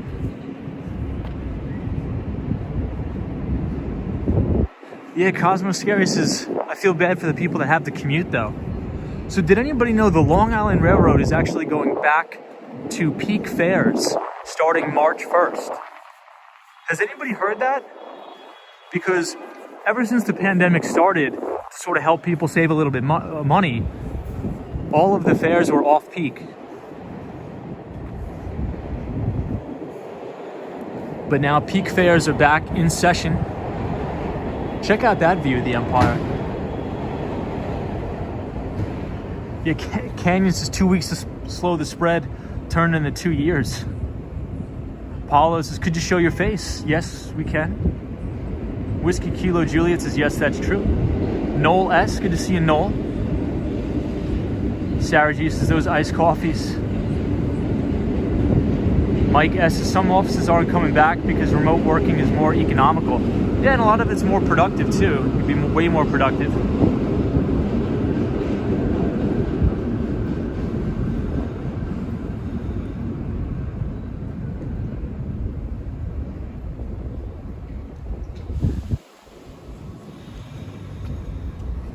Okay, so we'll take a lap through Koreatown.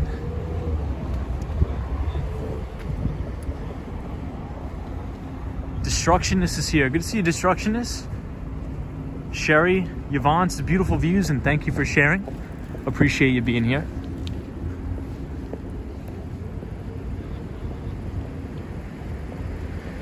Check that out.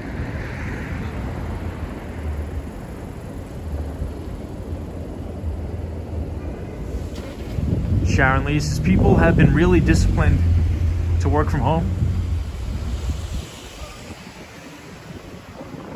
Hey, Noah Joseph, the one and only, the future New Yorker. What's going on, pal? Good to see you. No, it's freezing tonight though, but I think if I remember correctly, you're actually coming to New York, what, the end of March? Wow, check out that view. Hey, Ruby Falcone says, Tom, so far you're dodging the snow. I know. Hey, Lupe. Good to see you, my friend Lupe. This is so far more productive at home. I agree.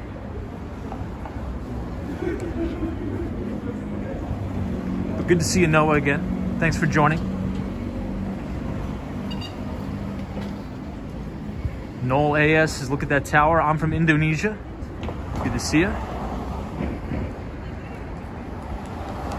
Photos from around New York says hybrid buildings combining commercial and residential spaces is a potential help, but I don't think it'll be enough.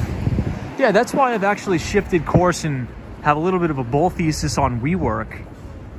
You know, because if you think about it, why would a company want to sign, you know, multi-year leases when their employees are only going to be in the office for a couple days out of the week, right? So I think you're going to see a lot of, you know, sort of the office sharing companies like WeWork emerge out of the woodwork. Hi, says, sir, is it true that you are pro-Russia? Is that what we're reading on the internet? Is that what's all over the interwebs?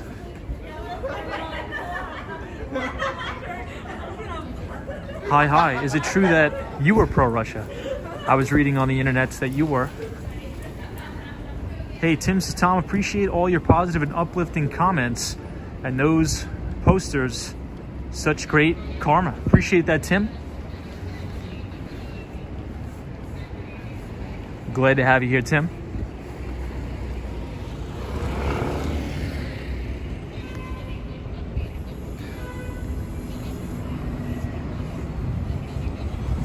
Hey, Dino says, Tom, I just read what you wrote about ARC Fund Kathy Wood. Did your opinion of her and her funds change?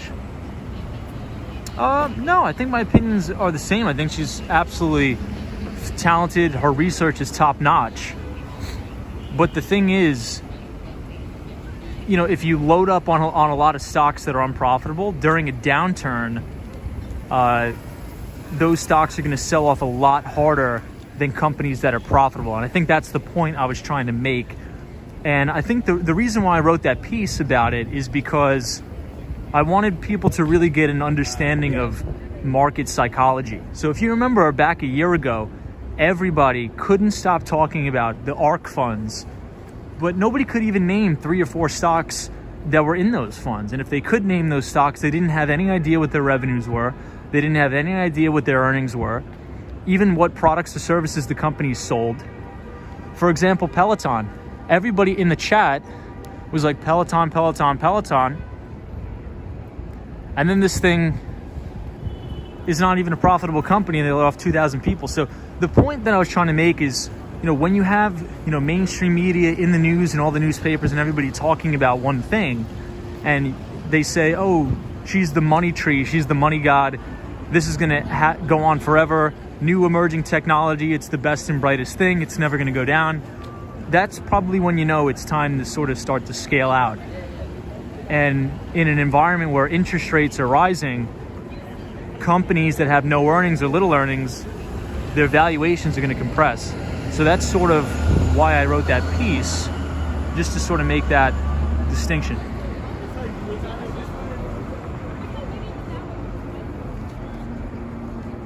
Yeah, Otto, I agree. In terms of Andrew Yang, he's great.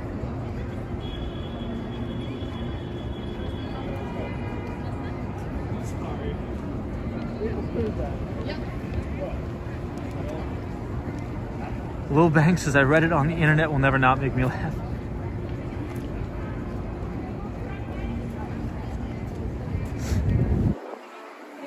All right, so here we are at Korea Way, 32nd Street. One of my favorite places in New York City is Koreatown. We'll take a little stroll here.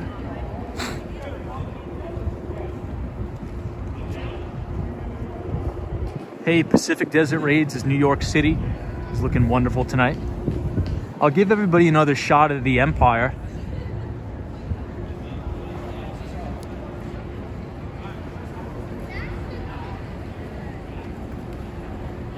Hey, out and about, good to see you.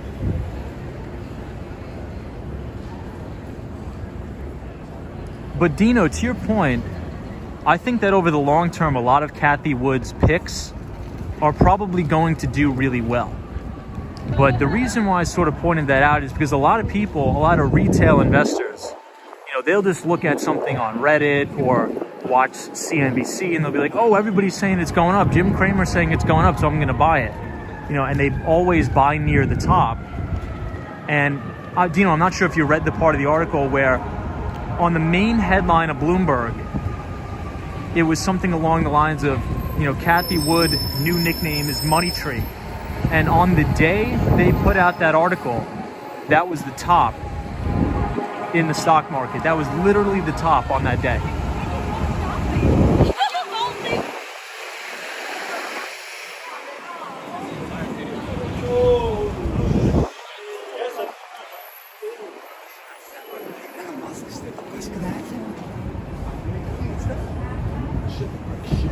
Hey, Damon, Michael. Love the shots of the Empire State Building. Good to see you, Damon. So if you like the shots so far of the Empire, stay tuned because we got a lot more coming. Hey, Clark is here. Hey, Clark. Frank Alexander says good night. All early doctor's appointment tomorrow. Thank you, Tom. I really enjoyed this and see you all soon. Hey, Frank. Hope everything checks out at the doctor's, my friend. Wishing you health and success in your life. Everybody, we got the one and only Shop by Scott here. What's up, Scott? I was checking out your live a little bit earlier in the day.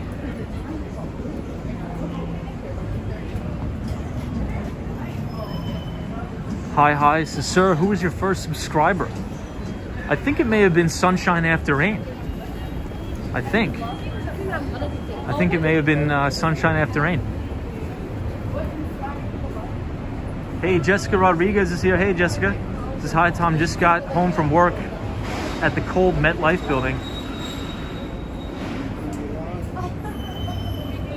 Cold in the Big Apple tonight, yeah. It was freezing tonight, Jessica. You know, and supposedly it's going to snow, but I've yet to see it. Hey, Lucas Cat Gamer says, I love being subscribed to your channel. I love you being here. Really appreciate it, Lucas. Always look forward to talking to you every night. Cindy Foley is here. Good to see you, Cindy.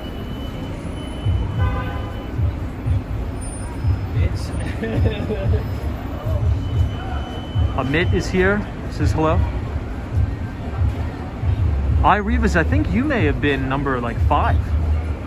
Hey, it's just a camera. Says is Korean/Chinese food a common fusion? I think it may be a common fusion. I think so. I'm actually not too sure about that. But you know what was an interesting fusion? I think there's a restaurant on the Upper West Side called Flor de Mayo. Has anybody ever been to that restaurant? It's on the Upper West Side. I think it's on 83rd Street. It's called Flor de Mayo. Great restaurant. Okay, copy that. 10-4. Your name is Luke. Copy.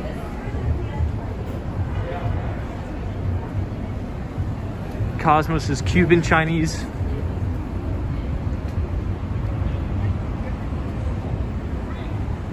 Hey, Flowing Happy. Thank you so much for the $10 donation. I appreciate the support. Says Yay K-Town. Thank you for the walk. Well, thank you for being here and thank you for the support. It is very, very much appreciated. And I hope you have a phenomenal Friday and a great weekend if I don't see you back on the stream tomorrow. So thank you so much for the donation. Much appreciated. Hey, Marty Lewis says, I went to Florida Mile many years ago. There may have been more than one in the city. Is it still there? You know, it may have moved. I gotta look it up. It may have moved, but I used to go there a lot when I used to work on 83rd Street. But that was back when I was a teenager.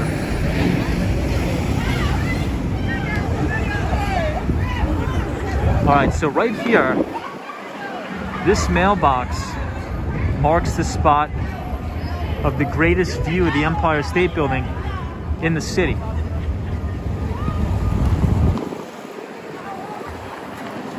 So what do you guys think about this view?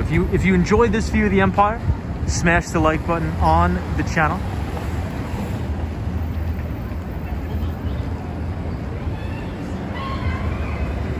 Swan, what's up?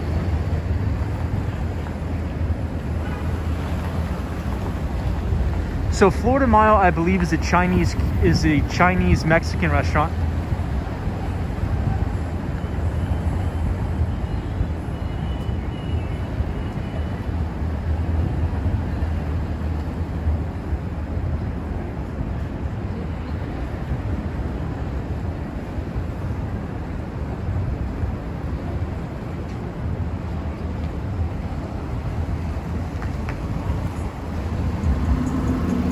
Hey, Lupe, my best friend Lupe from Oklahoma.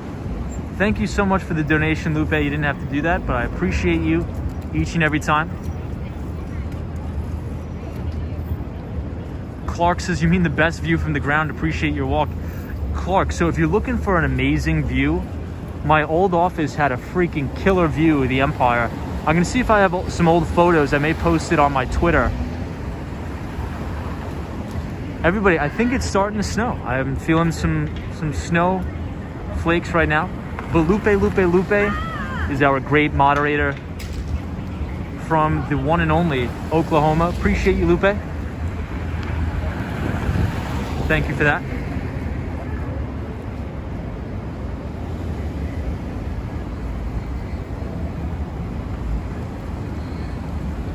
John Spengler says, we have war in the West, and this is what y'all watch. The East. The East.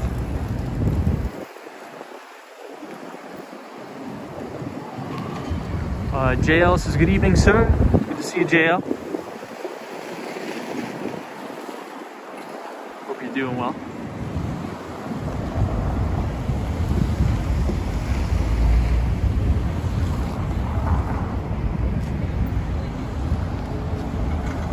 Out and About says, that view from the inside would be nice. Did I hear you do a live from the Empire State Building? We may do that. We may do that. But good to see you out and about from Toronto. So, you know, I think it's actually a little bit above freezing, so I think it's starting to rain and not snow, which is a little bit of a bummer. I'd rather have it snowing than raining.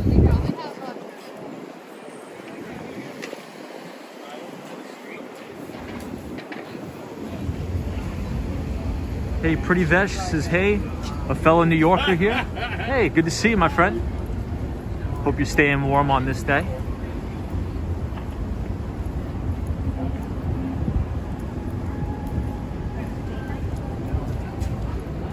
But right now we're walking through Koreatown. Sunshine, New York says, Tom, we also need to check out one Vanderbilt. Yeah, we got to. We're going to do it one day. Sunshine, New York, agreed 100%. But for those of you who are just joining, we covered briefly on the channel, on the stream tonight, Alibaba, which is the big Chinese tech company, reported earnings today. Disastrous quarter, in my opinion. They grew their revenues at 10% year over year, and that is the slowest revenue growth that they've ever had since 2004. And we've been talking about this a lot on the channel, about how regulatory scrutiny from the CCP is going to stifle growth at all of these major Chinese tech companies, which is unfortunate. You know, their cloud computing unit was a little bit of a bright spot, but still we have that deceleration in revenue growth. But then an American company, Square, ticker symbol SQ, or as it's called now, Block, reported a decent quarter, helped by their Cash App unit, and also they did just close on their acquisition of Australian payment provider Afterpay.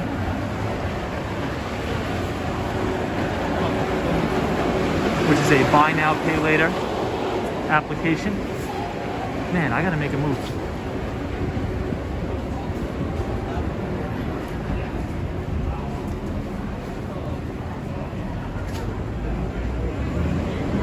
Sarah G seems Block is doing well. Well, that was one of those very high beta companies that was really hammered. But sorry.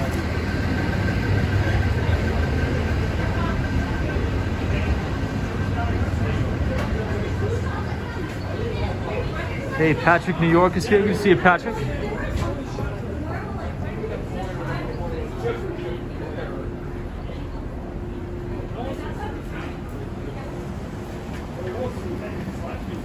Karina Thompson is joining us. Hey, Karina.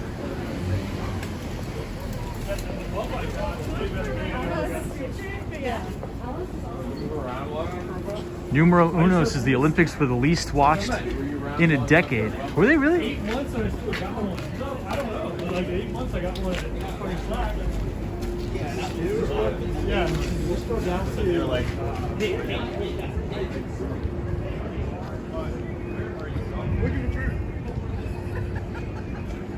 Yeah, I didn't watch any of the Olympics myself. I don't think I watched a minute of the Olympics.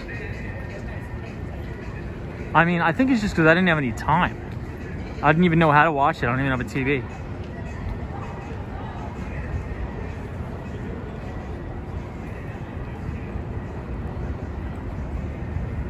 I believe the World Cup, though, is this year. I'm looking forward to that. I'll watch that.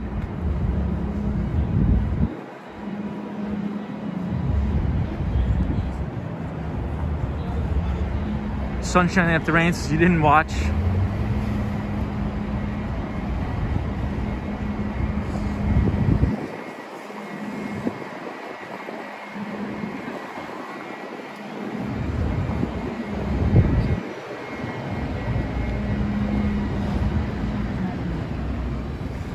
Emilio J says Eric Adams needs to do something about all the scaffolding. Yeah, well, I mean, the thing is, a lot of the building owners, the way they sort of kick the can down the road, is they just put up the scaffolding, and this way they don't have to pay any of the fines. So as long as the scaffolding is up, they don't have to do any of the repair work, and they could leave the scaffolding up for as long as they want. And that's been a really big problem here in New York. So I think you make a good point.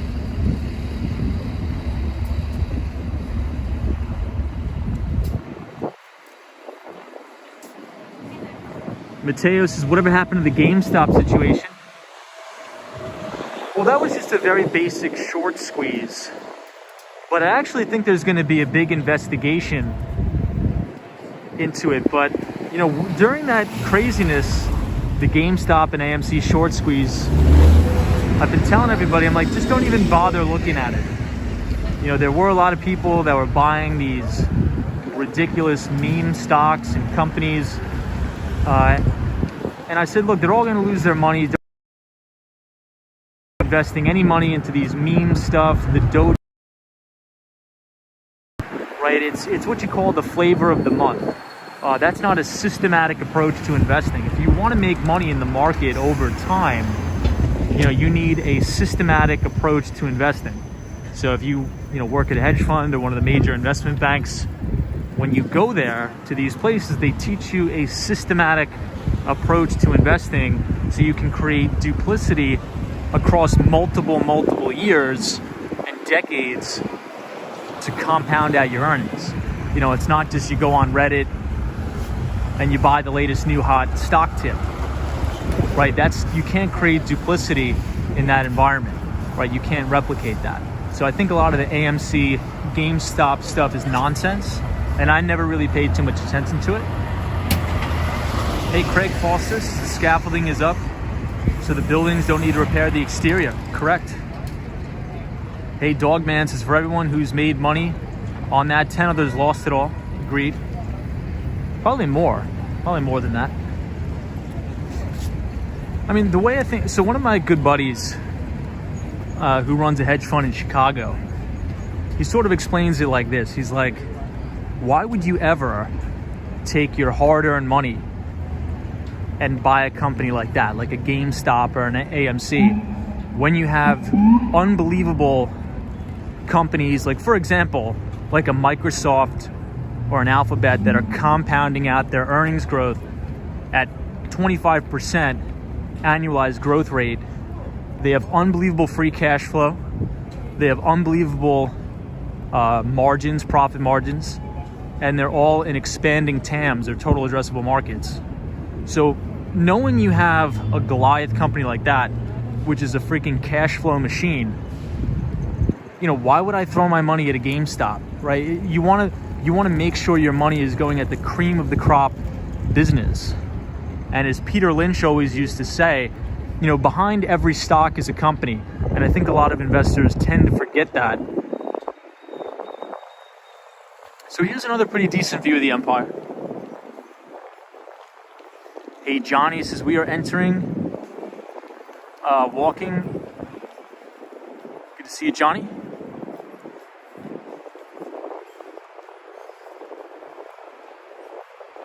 Yes, we will. Hey, Mateos, thanks for that, Tom.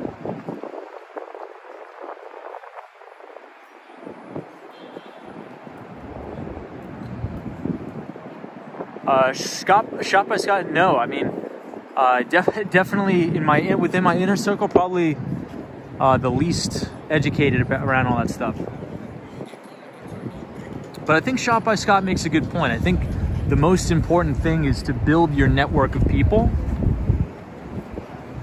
because a lot of success in life is about building a network of people that are extremely brilliant, smart, talented.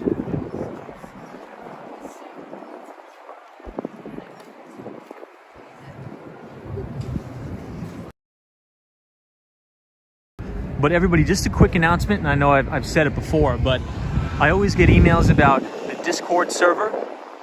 So we now do have a Walks in Wall Street Discord channel.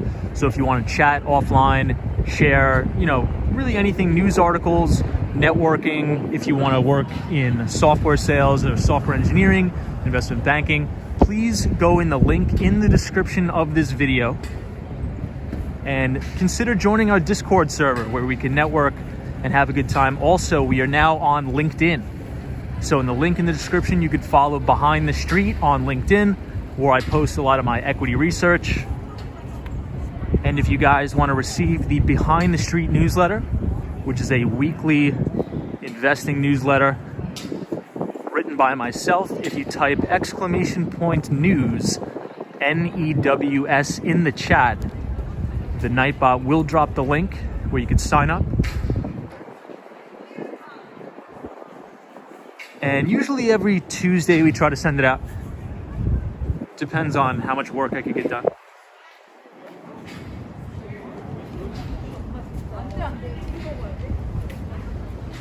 Hey, Chris Beeman, good to see you. Hope the weather is good in Arizona. So this is the Harrier building. Hey, Melee is here. What's up, Melee? Good to see you. Triple G's time check, 10:30 p.m. New York City. Appreciate that.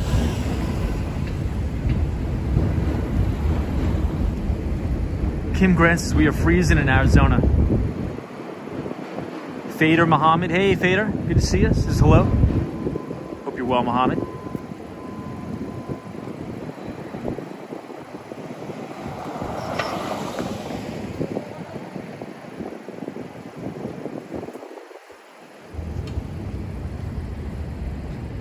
So now we are walking up Broadway.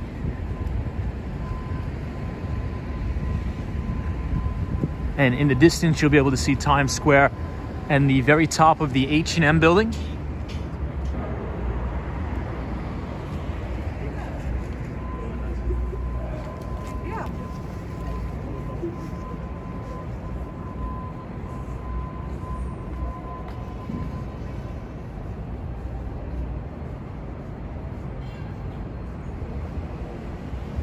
Numero uno says there is not near enough rare earth metals for EVs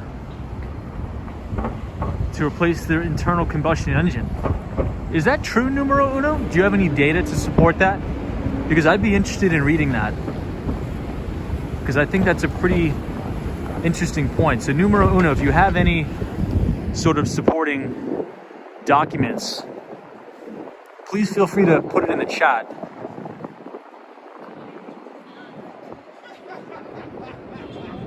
NE says, Tom, thoughts on just investing in, say, the S&P 500 index fund or the top 10 holdings in the S&P versus the index fund?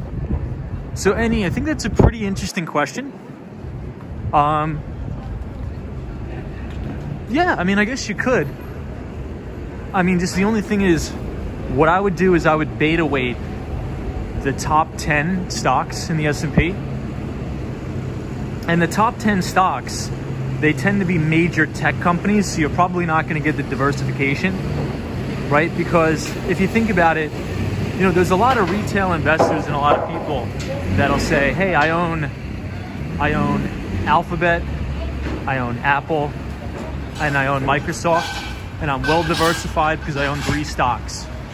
Well, that's not the case because those stocks are all tech stocks and they tend to have very similar betas.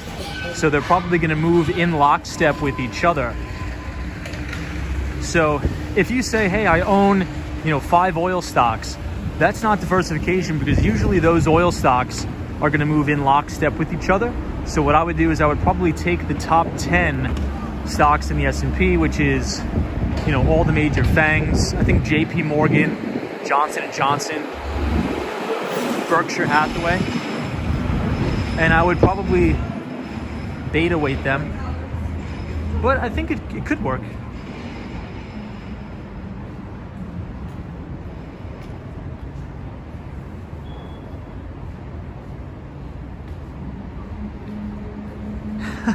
G-Hope, good point.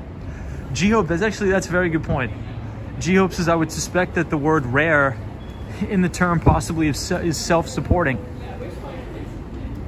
But then again, does anybody remember when Al Gore would come out and say we're going to run out of fossil fuels in 10 years?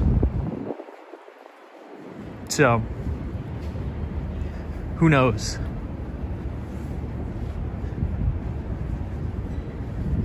And then there's the people that are like, gold is extremely rare. But there's asteroids that exist that have more gold than what was already produced on this earth. And we could potentially mine gold on Mars one day.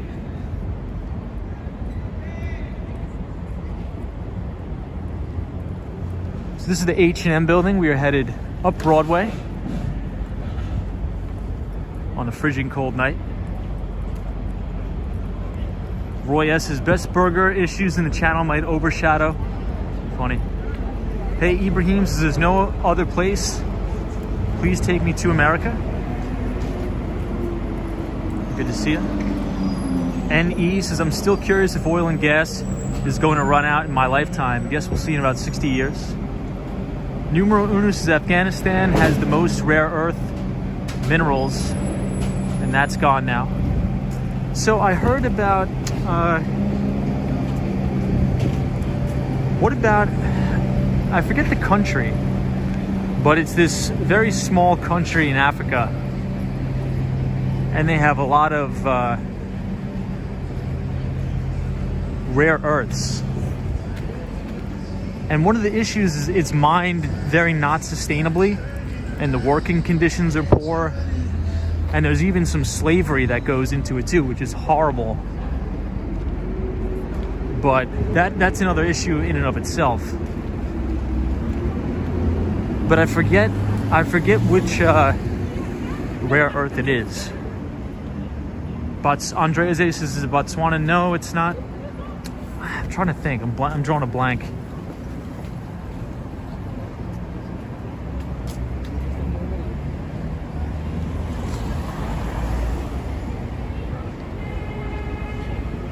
Yeah, Barry Bus, DRC, I think it is. I think it may be.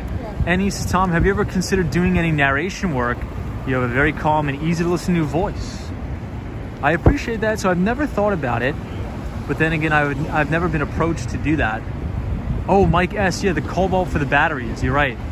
I think it is cobalt.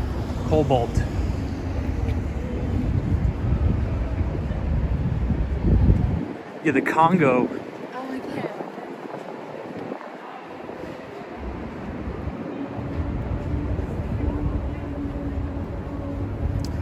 Well, earlier in the stream, everybody, we were actually talking about, we briefly touched on the fact that the infrastructures, the power grid in the United States is really, really horrible and outdated.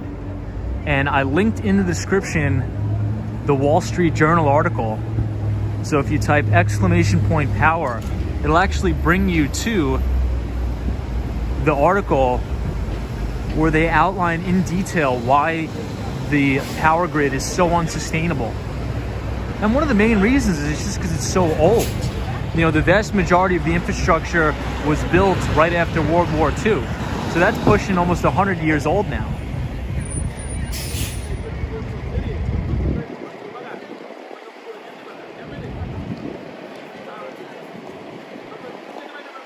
Lauren Lee, you're right.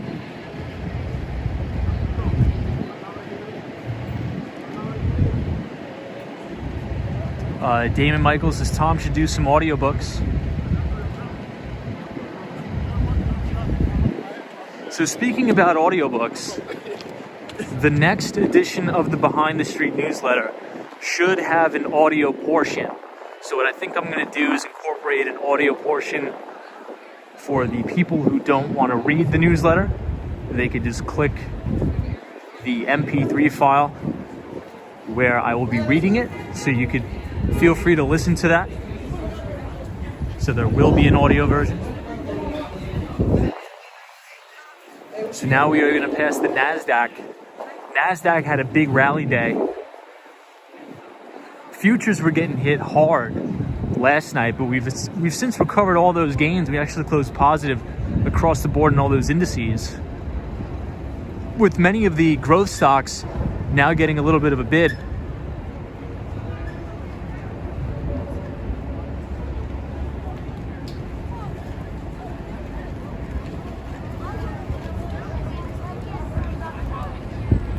So here's the NASDAQ.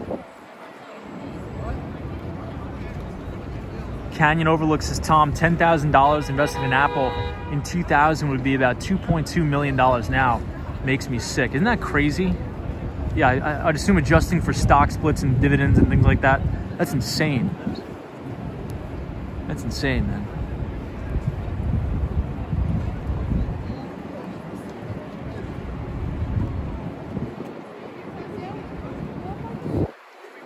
Lucas is the dollar here after the war in Ukraine.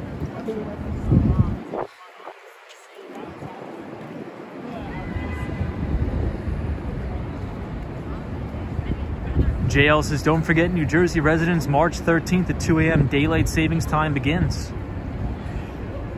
That's going to be good.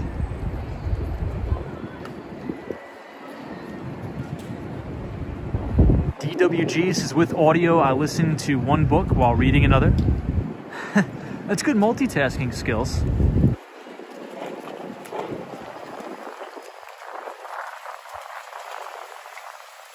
So does anybody know what futures are doing now? I think right before we started the stream, I believe futures were probably about flat to negative.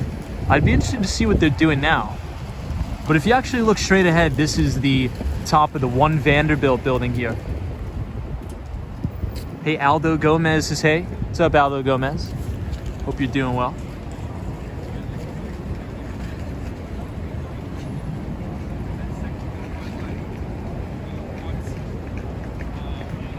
Latha says, Tom, all the flattery about your voice. I think it's time to start a podcast. I don't know. I think the streams are sort of like a podcast in and of themselves. But then again, you can't really play back and rewatch the streams. So maybe you're right. Maybe we'll have to do that. Andrea Zay says futures are about flat. Yeah, I think tomorrow's going to be a critical day in the market. I mean, we really need a follow through to make sure this rally will be sustained. Hey, Two Videos Explorers, good to see you. Ashley Osborne says, hey, how you doing? I'm doing really good. Hope you're well. We're surprisingly walking through Times Square tonight, 44th Street and Broadway. Straight ahead, we'll probably walk into the major investment bank, Barclays, as well as Morgan Stanley.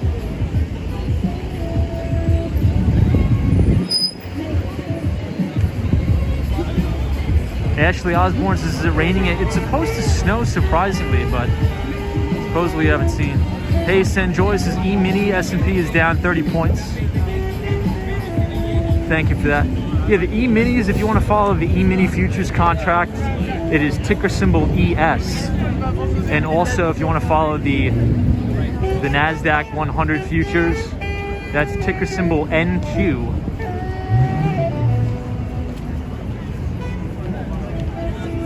And the Dow Jones Industrial Average futures is YM.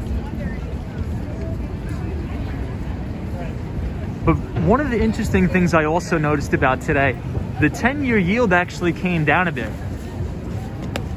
The 10-year yield actually came down a bit and didn't spike uncontrollably. So we're now solidly below 2% on the US 10-year. So that's actually pretty good news. So that leads me to believe that this rally could be sustained. You know, the last thing we want to see, I always say on the channel, I'm like, if you want to know where the stock market's going to go, you got to watch the bond market, the debt market. And it seems that we're finding at least some stability in the debt market.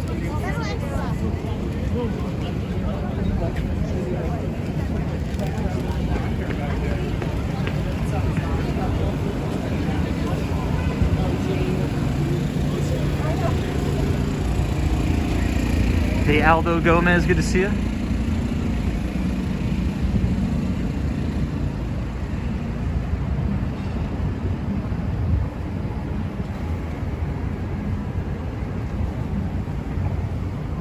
Hey Ashley says, I just subscribed to your channel.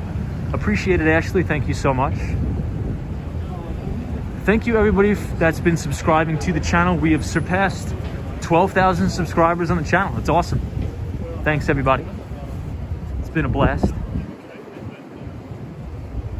Mike C says yields drop was because of people moving to safety in US Treasuries, or no? It could have been a little bit of a flight to safety, but the thing that we don't want to see, right? And so in my opinion, the key when you know that it's time to really get out is when you have an uncontrolled sell-off in the bond market and when you have that 10-year yield spiking uncontrollably. That's when it's time to run for the hills. But if the 10-year yield is stable, you know, now we're back below 2%, that's good news. But here's something interesting that I think, you know, I was watching Bloomberg for a little bit, and some managing director, I forget which bank he was from, but he came on and he actually said that he thinks that the Federal Reserve is not going to raise rates now because of the Russia-Ukraine situation. I'm not too sure about that. I'm not too sure. What do you guys think? You guys think we're going to still get a rate hike? I think we'll probably get at least 50 basis points. Yeah, JL says, Tom, on your first live stream, you used to have 11 subscribers. I remember that.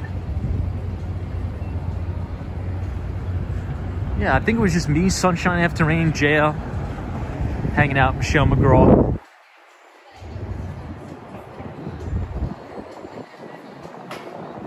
Pacific Desert Raids, as you think so?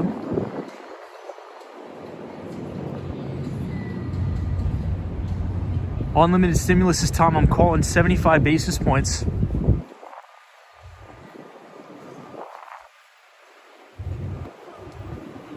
Look, you may be right. You know, I mean, the futures market, I think, is still projecting at least 50. So here's the very top of the One Vanderbilt building. I think that's a pretty nice view. One of my favorite buildings in the city. At least one of the newer buildings. Hey, Dogman says, don't see the easy way out. Yeah, Dogman, it's going to be interesting to see how the Federal Reserve manages this balancing act. But Dogman, so here's the thing that's really interesting to me.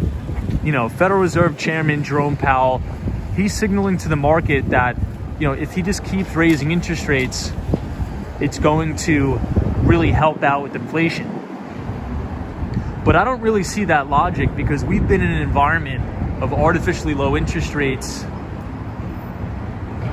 for years. Ever since pretty much 2008 financial crisis, we've been in an interest rate environment where it's been historically low, and we've been running at inflation well under the Federal Reserve's target of 2%. You know, what's causing all of this inflation is the money printing. It's the buying of mortgage-backed securities and US Treasuries. It's the expansion of the balance sheet. That's what's causing all the inflation. So 2 streams ago, we covered in detail an article that came out in Barron's that was outlining some possible ways the Federal Reserve is going to unwind its now $9 trillion balance sheet. I mean, are they just going to let a lot of these notes mature and roll off the balance sheet? Or are they going to dump it? I don't know. I mean, it's definitely an interesting time we're in.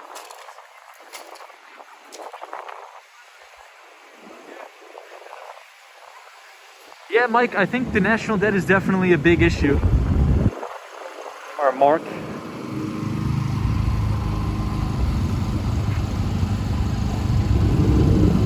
Hey, Naciones has just subscribed. Your channel is simply awesome. Hey, thank you for subscribing. I appreciate it. BM Kings is here. What's up, BM Kings? Good to see you. Paul Stein says we are also in midterm elections shortly, and the Fed doesn't feel like he wants to make moves. Yeah, so Paul, I think you make a fantastic point. And you know, historically speaking, markets tend to perform either flat to negative during midterm election cycles, at least in Q1 or Q2. Q3 or Q4, that's when the markets really tend to recover. But Q1, Q2 during midterm election cycles are really, really not stock market positive.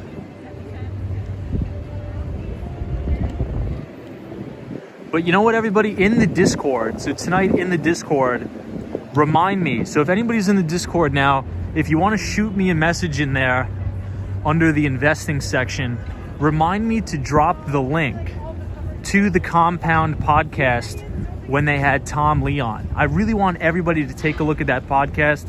I think it's going to be really, really well worth your while. Tom Lee on the Compound. That was a great podcast. I think you'll learn a lot. Emilio J says, Tom, I'm pretty sure Jerome is full of it. He doesn't believe money printing has any effect on inflation. Correct me if I'm wrong. Look, I think that's very opinionated. You could be right. Maybe Jerome Powell is incompetent, but I just think that he's trying to restore some sort of credibility. I mean, my God.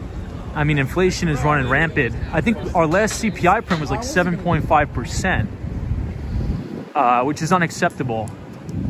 So I think, in my view, I think Joe Biden and the administration is really going to have a stern talking to Jerome Powell and say, look, this is a midterm election year. We're going to get freaking slammed if you don't get this thing under control. So we'll see. I mean, are we going to see even a higher rate hike than 50 basis points? But then again, I mean, 50 basis points is nothing. It's nothing. So it's definitely going to be a big balancing act.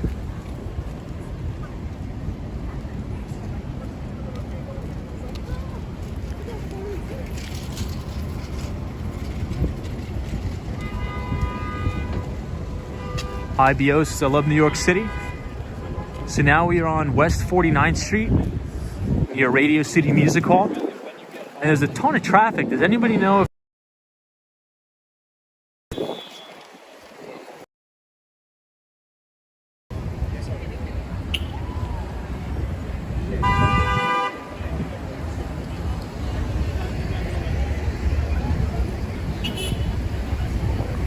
I'm not sure what's going on, but there's a ton of traffic here.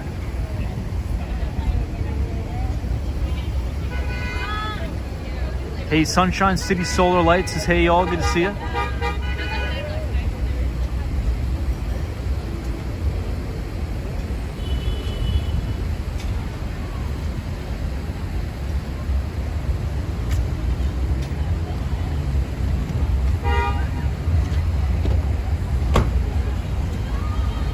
Hey, Miguel says you should come to Cobble Hill and live stream.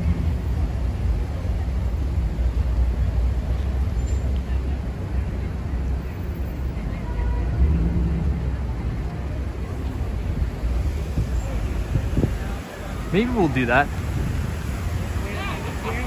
So now we're very close to my favorite halal food place of all time, right here. And this is Adele's Famous. This place is even better than the original Halal Guys, which is right near the Hilton Hotel. This place is way better.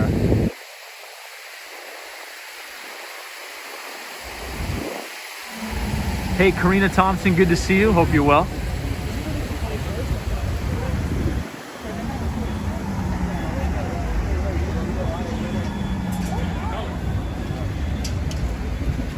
So it looks like something's getting out here, Radio City.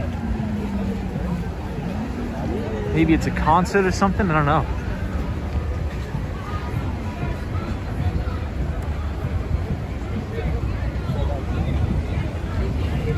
Hey, Sam Miguel is here. What's up, Sam Miguel? Good to see you. Hey, Drake Smiths is just checking in. How are you tonight? We're doing good, Drake. We briefly covered the earnings report of Alibaba, as well as Square, which is now called Block. And we talked about the big rally day on Wall Street. And then we were just sort of hanging out, walking around. I'm really interested now, really curious as to what's going on here tonight.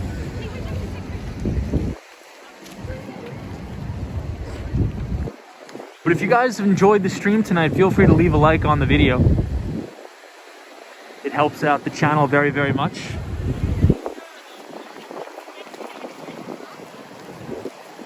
And subscribe if you are new.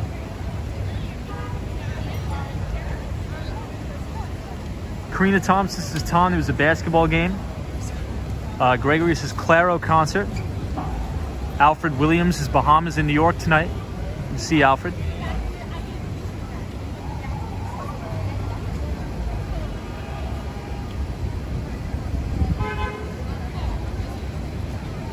XOXX Bob, what's up? Good to see you.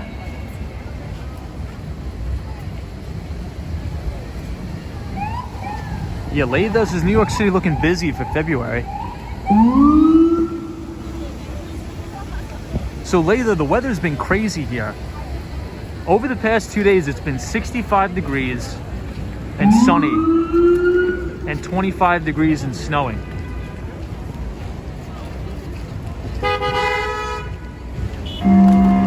Hey, Elizabeth is here. What's up, Elizabeth? Good to see you. Hope you're having a good day so far. Does anybody know what time it is? Can we do a quick time check in the chat?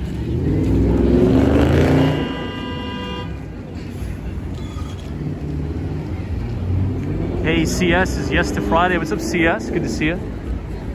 All right, let's cross here. Hopefully we don't get knocked off by a car or something. Ruby Falcone says 10:55. Wow, we're gonna be right on time for the train. $10 t-shirts, girls. $10.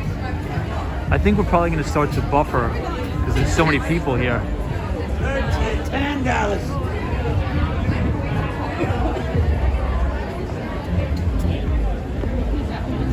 So this is West 50th Street, headed downtown. Hey, Michael Jr. Welch. We were just at your work. We were just at the Whole Foods about 10 minutes ago. Well, maybe longer than 10 minutes ago, 30 minutes ago. But maybe we'll check out the Radio City Music Hall, Rockefeller Center ice skating rink. We'll see if it's still up.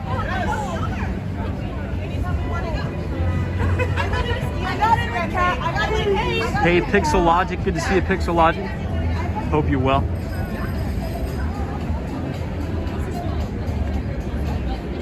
So everybody, just one quick announcement for the channel. So we did get a press pass. So the Walks on Wall Street channel, we will have a press pass covering all of the keynote speakers at the 2022 Bitcoin conference in Miami. So we will be front row when they interview Michael Saylor, the CEO of CEO of MicroStrategy, Michael Saylor. We will be front row for Andrew Yang, for Max Kaiser, and I believe the Winklevoss twins as well. So we will be streaming live, front row. So if you guys want to see that, that is going to be the first week of April. So for anybody interested in checking out the Bitcoin conference, we will be live. Also, Michael Novogratz, former Goldman Sachs managing director, will be speaking as well. We'll cover that. So make sure you are subscribed. It's going to be amazing. Looking forward to it. Layda, appreciate it. It's just camera. Ruby Falcone says very cool press pass. Yeah, I think it's going to be interesting, not only in terms of the topics of Bitcoin, but there's a lot of really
So we're gonna head back to 6th Avenue and walk downtown. I'm gonna take you guys back to the Moynihan train station because I do have to get a train, but I'm not sure if we're gonna be live tomorrow because it may be pouring raining, but we'll see. So I'll take you guys downtown with me. NYC Cherry Groove says, "My family left Ukraine over 100 years ago. We're good." Yeah, Cherry Groove, crazy turn of unfortunate events that have happened. We covered that a little bit on tonight's live stream, as well as covered Alibaba earnings, Square, now called Block earnings. Michael Jr. Welsh, thank you so much for the $10 donations. I just saw that on the Cash App. So thank you so much to our pal Michael. Appreciate the donations. But Michael, we are good. I'm not sure if you're in the Discord, Michael. So we do have a Walks on Wall Street Discord.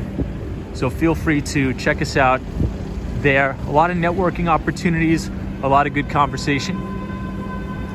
And also, if you guys want to connect on LinkedIn, if you look in the description of this video, you'll see the Behind the Street LinkedIn page. I'm sort of trying to build out a networking segment. So if you want to connect with us there on LinkedIn, it's the link in the description. And on Twitter, if you guys are on Twitter, financial Twitter, you could follow at Walks Wall Street on Twitter.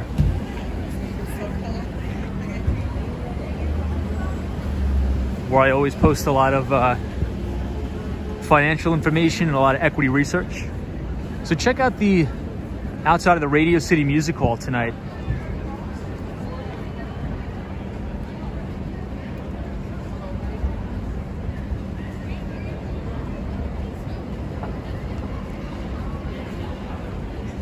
So does anybody know when they are going to take down the ice skating rink at Rockefeller Center? Does anybody know how long that's going to stay up? Hey, Helen's here. What's up, Helen? Says, hey, how's the weather there? So I think it's probably about 20 degrees. No, maybe not 20. It's probably 30 degrees. But it feels like 20. My hands are freezing. But good to see you, Helen. Hey, San Miguel says, I have been receiving your newsletter, Tom. Still pending to read all of them. No problem, San Miguel. I appreciate.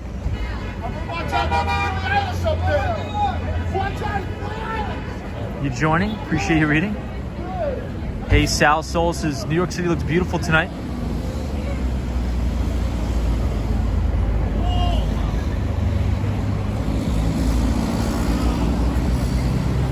Michael Wells says they usually take it out March 3rd.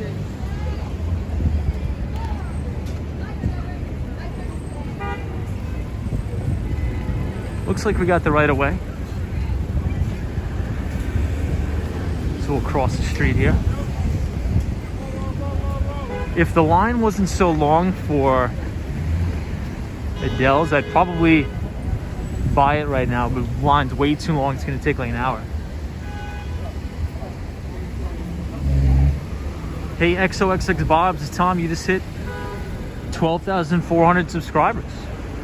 That's awesome, man. Thank you, everybody. Appreciate everybody on the channel. Appreciate every one of you. Sam says, hey, Tom. What's up, Sam? Sam is joining us from Toronto, Canada. Good to see you. Are you from New York? Yeah. One last thing, though. Photos from around New York says, Tom, I don't see it online when it ends. Which one? Let me see.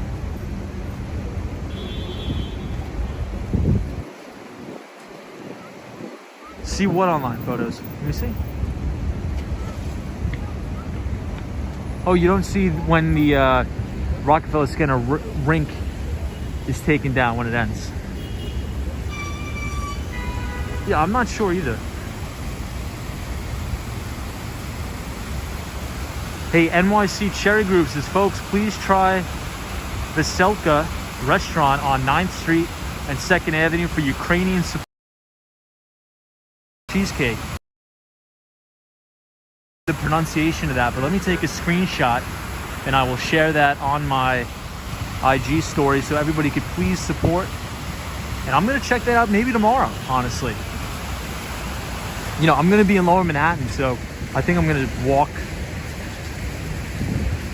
from Wall Street, and maybe after work I will check that place out.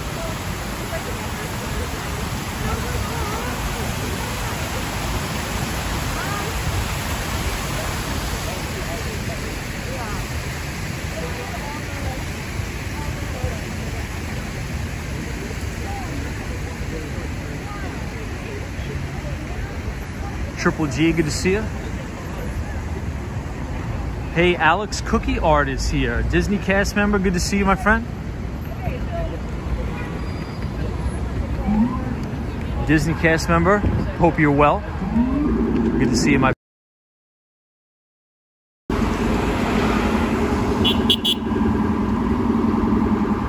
Hey, Pablo Davila is here. What's up, Pablo? Melissa White. What's up, Melissa?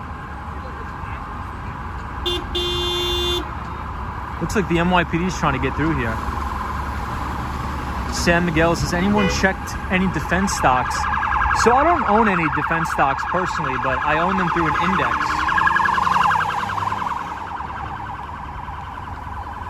What about you, Sam Miguel? Are you checking out any? Do you have any defense stocks in your watch list? Hey, Paulo says, I need to go to sleep to wake up early tomorrow so I could spend more time idly. Paulo, thank you for joining. Photos from around. I'm gonna go there tomorrow. I promise you guys. Ooh, this guy almost got nailed. That's not good. Jeez, these people are crazy. This poor guy can't get a break on his bike.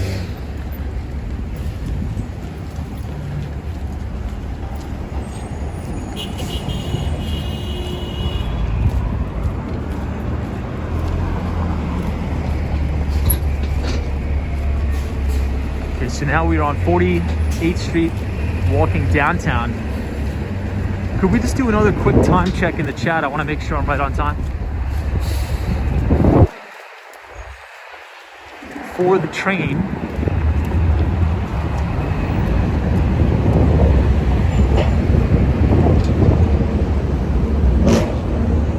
$11:06. Emilio J says, Tom, Raytheon was up 2% today. Yeah, so what are some of the defense stocks? Raytheon, you got Boeing, Lockheed Martin, all those major ones. So for Tom M, I think you were asking about the Fox News building, which is News Corporation. It's right here. It says the Ukrainian military claims to have shot down some Russian attack aircraft, but Moscow denies reports. Chernobyl site seized. No way. Oh my God. Chernobyl site seized. That's just unbelievable. An advisor to Ukraine's president says Russian forces have taken control of the former nuclear site after a fierce battle. In 1986, the plant was the site of the world's worst nuclear disaster. So that's insane. That's insane.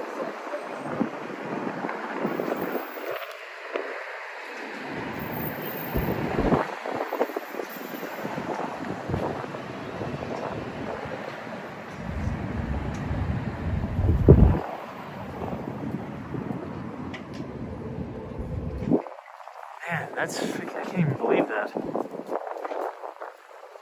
Let's see what Biden says. President Biden calls Russia's invasion of Ukraine a premeditated attack that violates international laws. I mean, geez, they took the nuclear power plant. I mean, that's concerning to me because, you know, to run and operate a power plant like that, you need the appropriate engineers. And if these Russian military guys have gone in there and potentially killed everybody, which I don't know, that's a recipe for absolute disaster.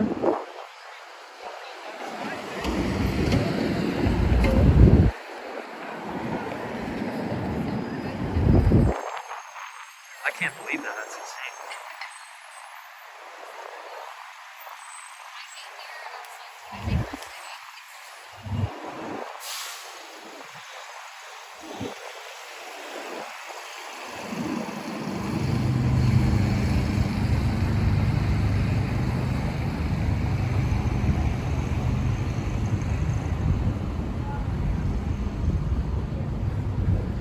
All right, I got to pick up the pace.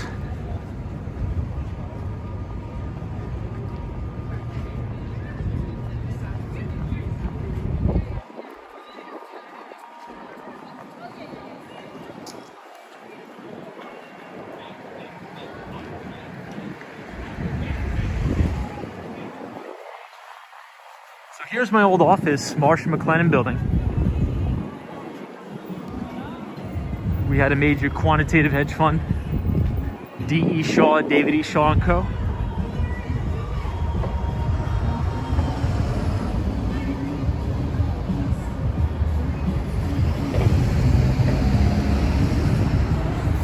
Hey, British Grey is joining us. Good to see you, British Grey.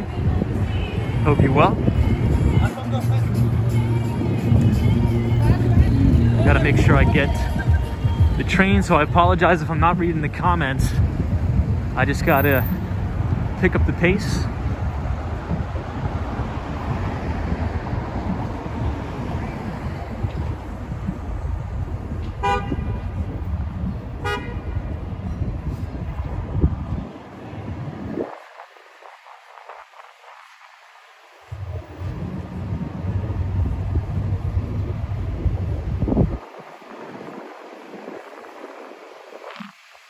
Okay, so it's inoperable now.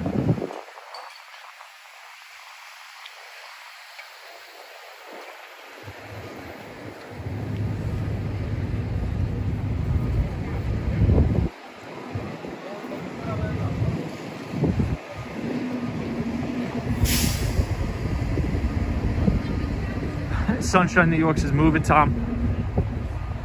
I'm hustling here.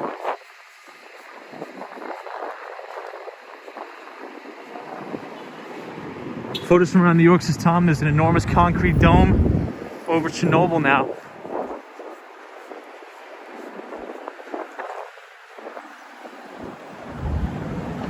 Yeah, I guess that's probably pretty obvious that it's not operable. Should have probably known that. So here's another view of the Empire, right here.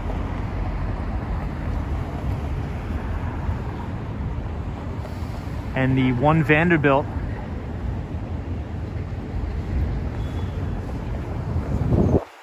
But everybody, I will have to end it here because we are on 10% battery.